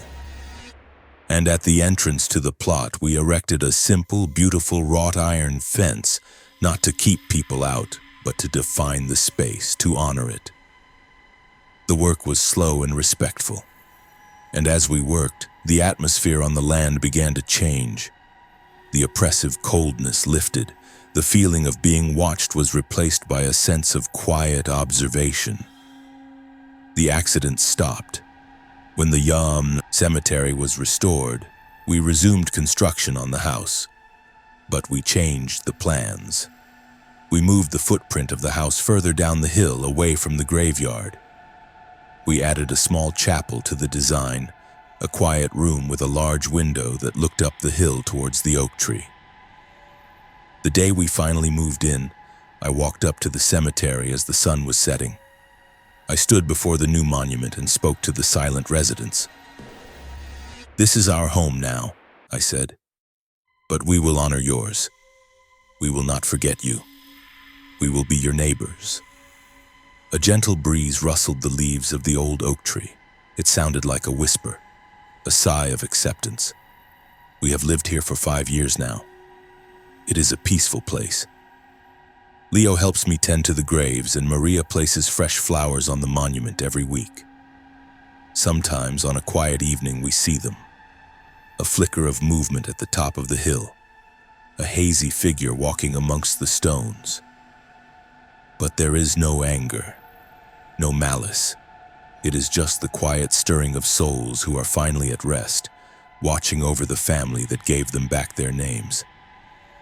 The ground we walk on is layered with stories, with lives, with forgotten sorrows. The family in tonight's story almost became another tragedy in the history of their land. Instead, by choosing respect over fear and remembrance over profit, they turned a curse into a covenant. They learned that when you build a home, you are not just building on dirt and rock, you are building on the lives of everyone who came before you. Thank you for listening.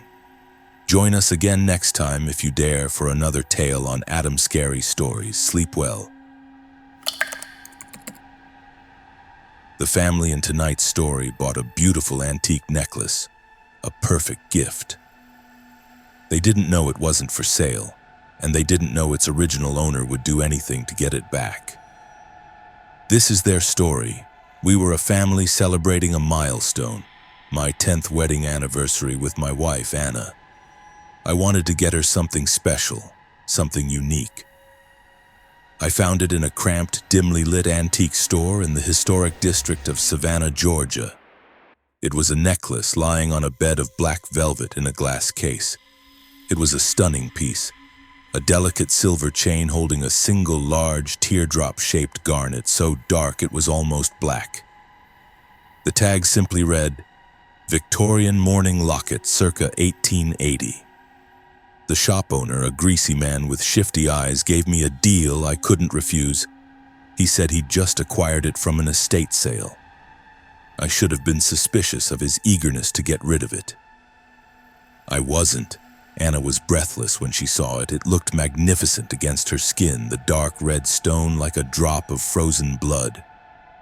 She put it on, and for the rest of our anniversary dinner, she couldn't stop touching it, a smile playing on her lips. She wore it to bed that night. That was the first mistake. I was woken in the middle of the night by a sound. It was a woman humming a soft, sad tune. I sat up, my heart pounding. The humming was coming from inside our room. Anna was fast asleep beside me, the garnet necklace rising and falling with her gentle breaths. The room was freezing cold. And then I saw her. Standing in the corner near the wardrobe was the translucent figure of a woman. She was young, beautiful, with long dark hair and wearing an elegant high-collared dress from another era. Her eyes were fixed on Anna, on the necklace. Her expression was one of profound, heartbreaking longing. As I stared, paralyzed with fear, she raised a spectral hand, her fingers reaching, grasping for the necklace. Then she faded and the room was warm again. I tried to convince myself it was a dream, a vivid nightmare brought on by a rich dinner. But the next night, it happened again. This time Anna woke up too. We both saw her, the sad, beautiful woman in the corner, her eyes full of a terrible, possessive grief. Her entire being focused on the piece of jewelry around my wife's neck. The activity escalated. It was always centered on Anna, and always when she was wearing the necklace. We would hear whispers. Her name, Anna, spoken in a soft, sibilant hiss from empty corners. Doors would slam shut when she walked past. Objects would fly off shelves in her presence. One afternoon, she was in the kitchen, and every knife in the knife block was suddenly pulled out and thrown onto the floor, clattering at her feet. The spirit was growing impatient. Her appearances became more frequent, more solid. The longing in her eyes was being replaced by a cold, hard anger. She was no longer just a sad observer. She was a presence, a territorial, hostile entity. And she wanted her necklace back. The final straw was the scratches. Anna woke up one morning with 3 long red welts on her neck right below where the necklace lay. They were thin and deep, like she had been clawed by an animal. But the skin wasn't broken. It was as if the marks had been burned onto her from the inside. She tried to take it, Anna sobbed, her hands shaking as she unclasped the necklace. I felt her. She was trying to pull it off me the moment the necklace was off. The oppressive atmosphere in the house lifted. The cold vanished. The The feeling of being watched disappeared. We placed the necklace in a drawer, and for 2 days the house was quiet. The ghost was gone. It wasn't the house that was haunted. It was the necklace. We had to know its story. We went back to the antique shop, but it was empty. A for lease sign was in the window. The greasy owner had vanished. We were on our own. I started researching, my search terms becoming more and more specific. Haunted garnet necklace Savannah. Ghost woman stolen jewelry. I found nothing. The breakthrough came from the necklace itself. Anna, examining it closely, found that the garnet was not just a stone. It was a locket. There was a tiny, almost invisible seam. We managed to pry it open. Inside, it was not designed to hold a picture. Instead, there was a minuscule, intricate inscription. For my dearest Isabel, forever yours, Thomas 1882. And beneath the inscription, a single dark strand of hair was coiled. Isabel. We had a name. Our research now had a focus. We dug through the city archives of Savannah, searching for records of a woman named Isabel from the 1880s, connected to a man named Thomas. We found her. Isabel Dubois, the beautiful young wife of a wealthy cotton merchant named Thomas Dubois. They were a prominent, happy couple until Isabel's tragic, untimely death. According to the newspaper reports of the time, Isabel was murdered in her home during a robbery. The thief had broken in, and Isabel had confronted him. She was stabbed, and the thief made off with her jewelry, including her most prized possession, a garnet necklace given to her by her husband. The murderer was never caught. The necklace was never recovered. We were holding it in our hands. The object that had cost a woman her life, the spirit haunting us, was Isabel Dubois, and she thought we were the thieves. Her rage wasn't just about a stolen object. It was the rage of a woman whose life had been violently stolen from her, a rage that had been simmering for over a century. We knew what we had to do. The necklace didn't belong to us, it belonged to her. It had to be returned. But how do you return something to a ghost? Her body was buried in the old Bonaventure Cemetery, a place famous for its haunting beauty. Her grave, we reasoned, was her final resting place. That's where the necklace belonged. The night we decided to go, the haunting returned with a vengeance. Even though the necklace was locked away, Isabel knew our intentions. She didn't want it returned to her grave, she wanted it back. The house became a whirlwind of poltergeist activity. Lights exploded, furniture was overturned, and the sound of her furious, heartbroken screams filled every room. She was trying to stop us, to trap us in the house. We made a run for it, grabbing the necklace and sprinting to the car as the front window of our house shattered, spraying glass across the porch. The drive to the cemetery was a nightmare. The car's electronics went haywire. The radio blasted static. The lights flickered on and off, and the temperature inside the car plummeted. I could see her in the rearview mirror, her face a mask of fury, sitting in the back seat. Bonaventure Cemetery at night is an eerie, beautiful place with ancient oaks and Spanish moss, creating a Gothic wonderland. But with a vengeful spirit in tow, it was a place of absolute terror. We found Isabel's grave, a large, ornate marble angel, its face streaked with years of rain. The name Isabel Dubois was carved at its base. "We're sorry," Anna said, her voice trembling as she held out the necklace. "We didn't know. We're returning it to you." She gently laid the necklace at the base of the statue. The moment the silver chain touched the marble, a blood-curdling shriek ripped through the night. The air grew impossibly cold. The spirit of Isabel materialized before us, no longer translucent but terrifyingly solid. Her beautiful face was twisted into a grotesque mask of rage and despair. "Thief!" she screamed, the voice not of a human but of pure, undiluted fury. She lunged towards Anna, her spectral fingers hooked into claws, but she couldn't reach her. It was as if an invisible barrier now stood between us and the grave. She was bound to her resting place, and now so was her necklace. Her rage turned to despair. She fell to her knees, her form flickering, her screams turning to sobs. She looked at the necklace, then at us, her expression one of utter defeat. And then, another figure appeared. He shimmered into existence beside her, a tall, handsome man in an old-fashioned suit. He knelt beside Isabel and put a spectral arm around her. He looked at us, and his eyes were not full of anger, but of gratitude. Thomas, her husband. He had been waiting for her. He helped her to her feet. She looked at the necklace one last time, then at Thomas, and a look of peace finally settled on her face. She had what was truly important.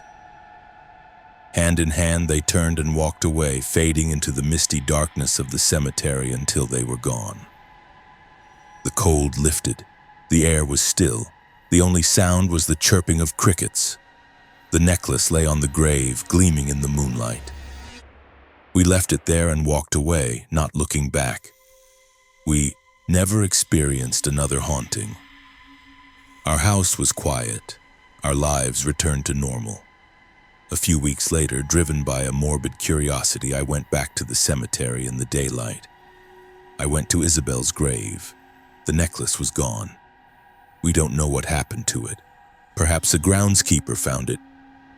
Perhaps another thief, a mortal one this time, took it. Or perhaps, when a spirit finally finds peace, it is able to take its most treasured belongings with it. We'll never know. But we learned a valuable lesson. Some treasures are not worth the price, and some owners never truly let go. An object is just an object. But when it is tied to a life, and that life is tied to a violent death, it can become a vessel for an eternity of rage. The family in tonight's story bought a piece of jewelry, but they inherited a murder mystery, and they were the prime suspects. It's a chilling reminder that the past is never truly dead, and sometimes it is for sale in the corner of a dusty old shop. Thank you for listening. Join us again next time if you dare for another tale on Adam's Scary Stories. Sleep well. It was the last leg of a long road trip driving back to California after visiting my wife's parents in Utah. I was behind the wheel of our SUV. My wife, Megan, was navigating, and our 8-year-old son, Ben, was asleep in the back, surrounded by his nest of pillows and comic books. We were on a desolate 2-lane highway. A black ribbon stretched across a landscape of sagebrush and shadow. We hadn't seen another car for almost an hour. That's why he stood out so starkly. He was just there, on the shoulder of the road, his thumb half-heartedly stuck out. He was a silhouette against the dying light, a tall, lanky man in a worn-out denim jacket and a cowboy hat that shadowed his face. Every instinct I had screamed at me to keep driving. You don't stop for hitchhikers in the middle of nowhere, not anymore. But Megan, ever the bleeding heart, put a hand on my arm. "Look at him, David," she said softly. "His car must have broken down. We can't just leave him out here, it's getting cold." I hesitated. He didn't look dangerous, just tired, defeated. Against my better judgment, I slowed down and pulled over. He ambled over to the passenger side window, and I was struck by how young he was. Probably not much older than 20. His face was thin and pale, his eyes dark and hollow like two burnt holes in a blanket. He smelled faintly of rain and dust. "Car trouble?" I asked. He just nodded, not meeting my eyes. "Headed west. Anywhere west is better than here." His voice was a low, gravelly whisper, like he hadn't used it in a while. "Get in," I said, and he opened the back door and slid in next to a sleeping Ben. The moment he closed the door, the atmosphere in the car changed. A sudden, intense cold filled the space, the kind of damp chill that sinks right into your bones. The air became heavy, thick, charged with a static electricity that made the hair on my arms stand up. I glanced in the rearview mirror. He was just sitting there, perfectly still, his head down, the hat obscuring his face entirely. We tried to make conversation. Megan asked him his name, where he was from. He never answered, just gave a slight shake of his head. The silence stretched, becoming a tangible, uncomfortable presence in the car. The only sound was the hum of the tires. I drove for what felt like an eternity, my knuckles white on the steering wheel, every nerve on high alert. I just wanted him out of my car. After about 10 miles, I glanced in the rearview mirror again to ask him where he wanted to be dropped off. He was gone. I slammed on the brakes, the tires screeching on the empty highway. Megan and I both spun around. The back seat was empty. The door was still closed, the lock was down. Ben was still fast asleep. There was no sign that anyone had been there except for the lingering bone-deep cold and the faint, damp smell of dust. It was impossible. He couldn't have just vanished. We searched. The car. The road. There was nothing. It was as if he had been a hallucination, a shared delusion brought on by fatigue. But we knew he had been real. We had felt his presence. We tried to rationalize it, to come up with some logical explanation, but there was none. Shaken, we kept driving, the rest of the trip completed in a terrified, bewildered silence. The haunting began the moment we got home. We walked into our house and it felt wrong. The air was cold, heavy, just like it had been in the car. That night we were woken by a sound from downstairs. It was a slow, deliberate footstep pacing back and forth in our living room. I grabbed a baseball bat and crept down the stairs, my heart pounding. The room was empty, but the indentation of a single heavy footstep was pressed into the thick pile of our living room rug. The entity, the thing we had brought back with us, was a predator. It fed on fear, and it was an expert at creating it. It never showed itself fully, not at first. It was a master of the peripheral. We would catch glimpses of a tall, shadowy figure in doorways, a man in a denim jacket and a cowboy hat, always just at the edge of our vision. The moment we turned to look, he would be gone. It began to torment us with visions, waking nightmares that were terrifyingly real. Megan would be washing dishes and suddenly see the kitchen fill with the mangled wreckage of a car crash. The smell of gasoline and blood thick in the air, only to blink and find it gone. I would be driving to work and see a horrific multi-car pileup on the road ahead. Phantom flames and screaming figures, but when I got there, the road would be clear.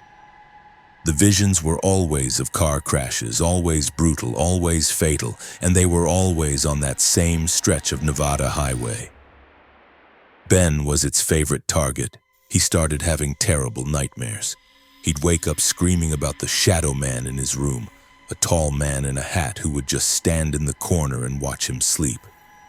One night we rushed into his room to find him sitting bolt upright in bed, his eyes wide with terror, pointing at the wall.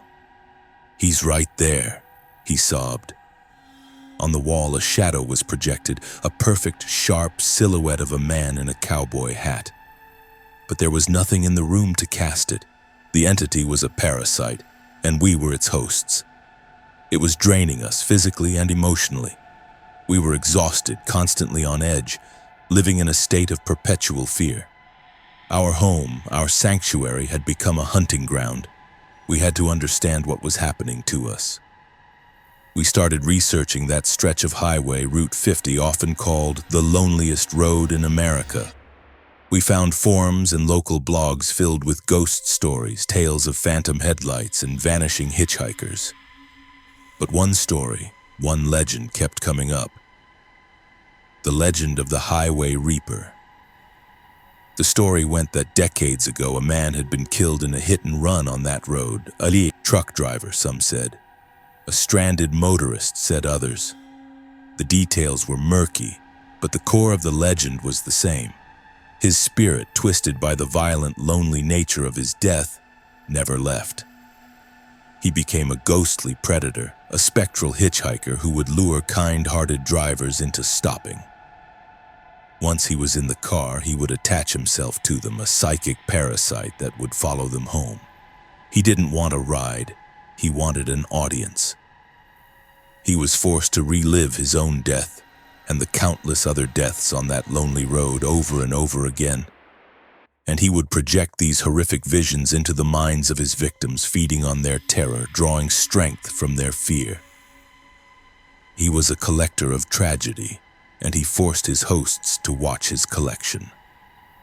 We were his latest victims. We had invited him in, and now he was nesting in our lives, turning our home into his own private theater of horror. The activity grew more violent. It was no longer content with just scaring us. It started to get physical. Doors would slam with enough force to crack the frames. Objects would be thrown across rooms. One night, as I was climbing the stairs, I was violently shoved from behind by an unseen force, sending me tumbling back down to the landing. I was lucky to escape with just a sprained wrist. It wanted to hurt us. It wanted to break us. It wanted to see if it could make us another one of its roadside tragedies. We knew we couldn't live like this. We couldn't let this thing destroy our family. We couldn't run. It was attached to us, not the house. We had to go back. We had to take it back to where it belonged. The decision to drive back to Nevada was the hardest we've ever made. It felt like walking back into the lion's den. The entire drive there, the presence in the car was palpable, a seething, malevolent energy that pressed in on us. It knew what we were doing. It was furious. The visions came fast and brutal, one after another. A head-on collision, a rollover, a fiery explosion. It was throwing its entire arsenal at us, trying to make me crash, to make its vision a reality. I gripped the steering wheel, my eyes fixed on the real road, chanting under my breath, "It's not real. It's not real." We reached the spot where we had picked him up, the sun beginning to set, just as it had been that first time. I pulled the car over and turned off the engine. The silence was deafening. "Get out," I said, my voice a raw, shaking command to the empty back seat. "This is where you belong. You are not welcome with us anymore. We are not your audience. Your show is over." For a moment, nothing happened. Then the car began to shake violently, as if in the grip of an earthquake. The doors locked and unlocked on their own, a frantic, clattering rhythm.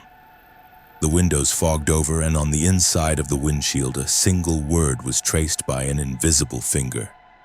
Number. "You have no choice," Megan screamed, her voice cracking with a mixture of fear and defiance. "You died here. You stay here. You will not take us with you." The back door on the driver's side was suddenly ripped open with a screech of tortured metal. A howling vortex of wind and dust filled the car, a miniature tornado of sagebrush and sand. It was a physical manifestation of his rage, and in the swirling vortex we could see him, his form coalescing, the denim jacket, the hat, his face a contorted mask of pure, undiluted hatred. He lunged for Ben. I acted on pure instinct. I threw myself into the back seat, shielding my son with my own body. I felt an unimaginable cold, a pain that was not physical but spiritual, as if his hatred was trying to tear my soul apart. But I held on, my love for my son a desperate burning shield. And then, it stopped. The wind died, the car was still, the door was still hanging open, bent and twisted, but he was gone. We looked out onto the highway. He was standing there on the shoulder of the road, a lonely silhouette against the last rays of the sun. He looked at us, a long, final look of cold fury. Then he turned and began to walk, not hitchhiking, just walking down that long, lonely road until he faded into the deepening twilight. We drove away and didn't look back. We left the state and never returned. The cold was gone from our house. The visions stopped. The nightmares ended. He was gone. We had taken the monster home, and it had stayed there. We are a different family now, scarred by what happened. We don't take long road trips anymore, and when we drive, we never ever stop for strangers on the side of the road. Because we know that some roads are hunting grounds and some hitchhikers are not looking for a ride. They are looking for their next victim. The highways that connect us can also lead us into darkness. They are modern-day liminal spaces, places of transition where the veil between worlds can be thin. The family in tonight's story drove through such a place and brought back a passenger they never intended. It's a terrifying reminder that when you're on a lonely road at night, the greatest danger may not be what's in front of you, but who is waiting for you on the side of the road. Thank you for listening. Join us again next time if you dare for another tale on Adam's Scary Stories. Sleep well.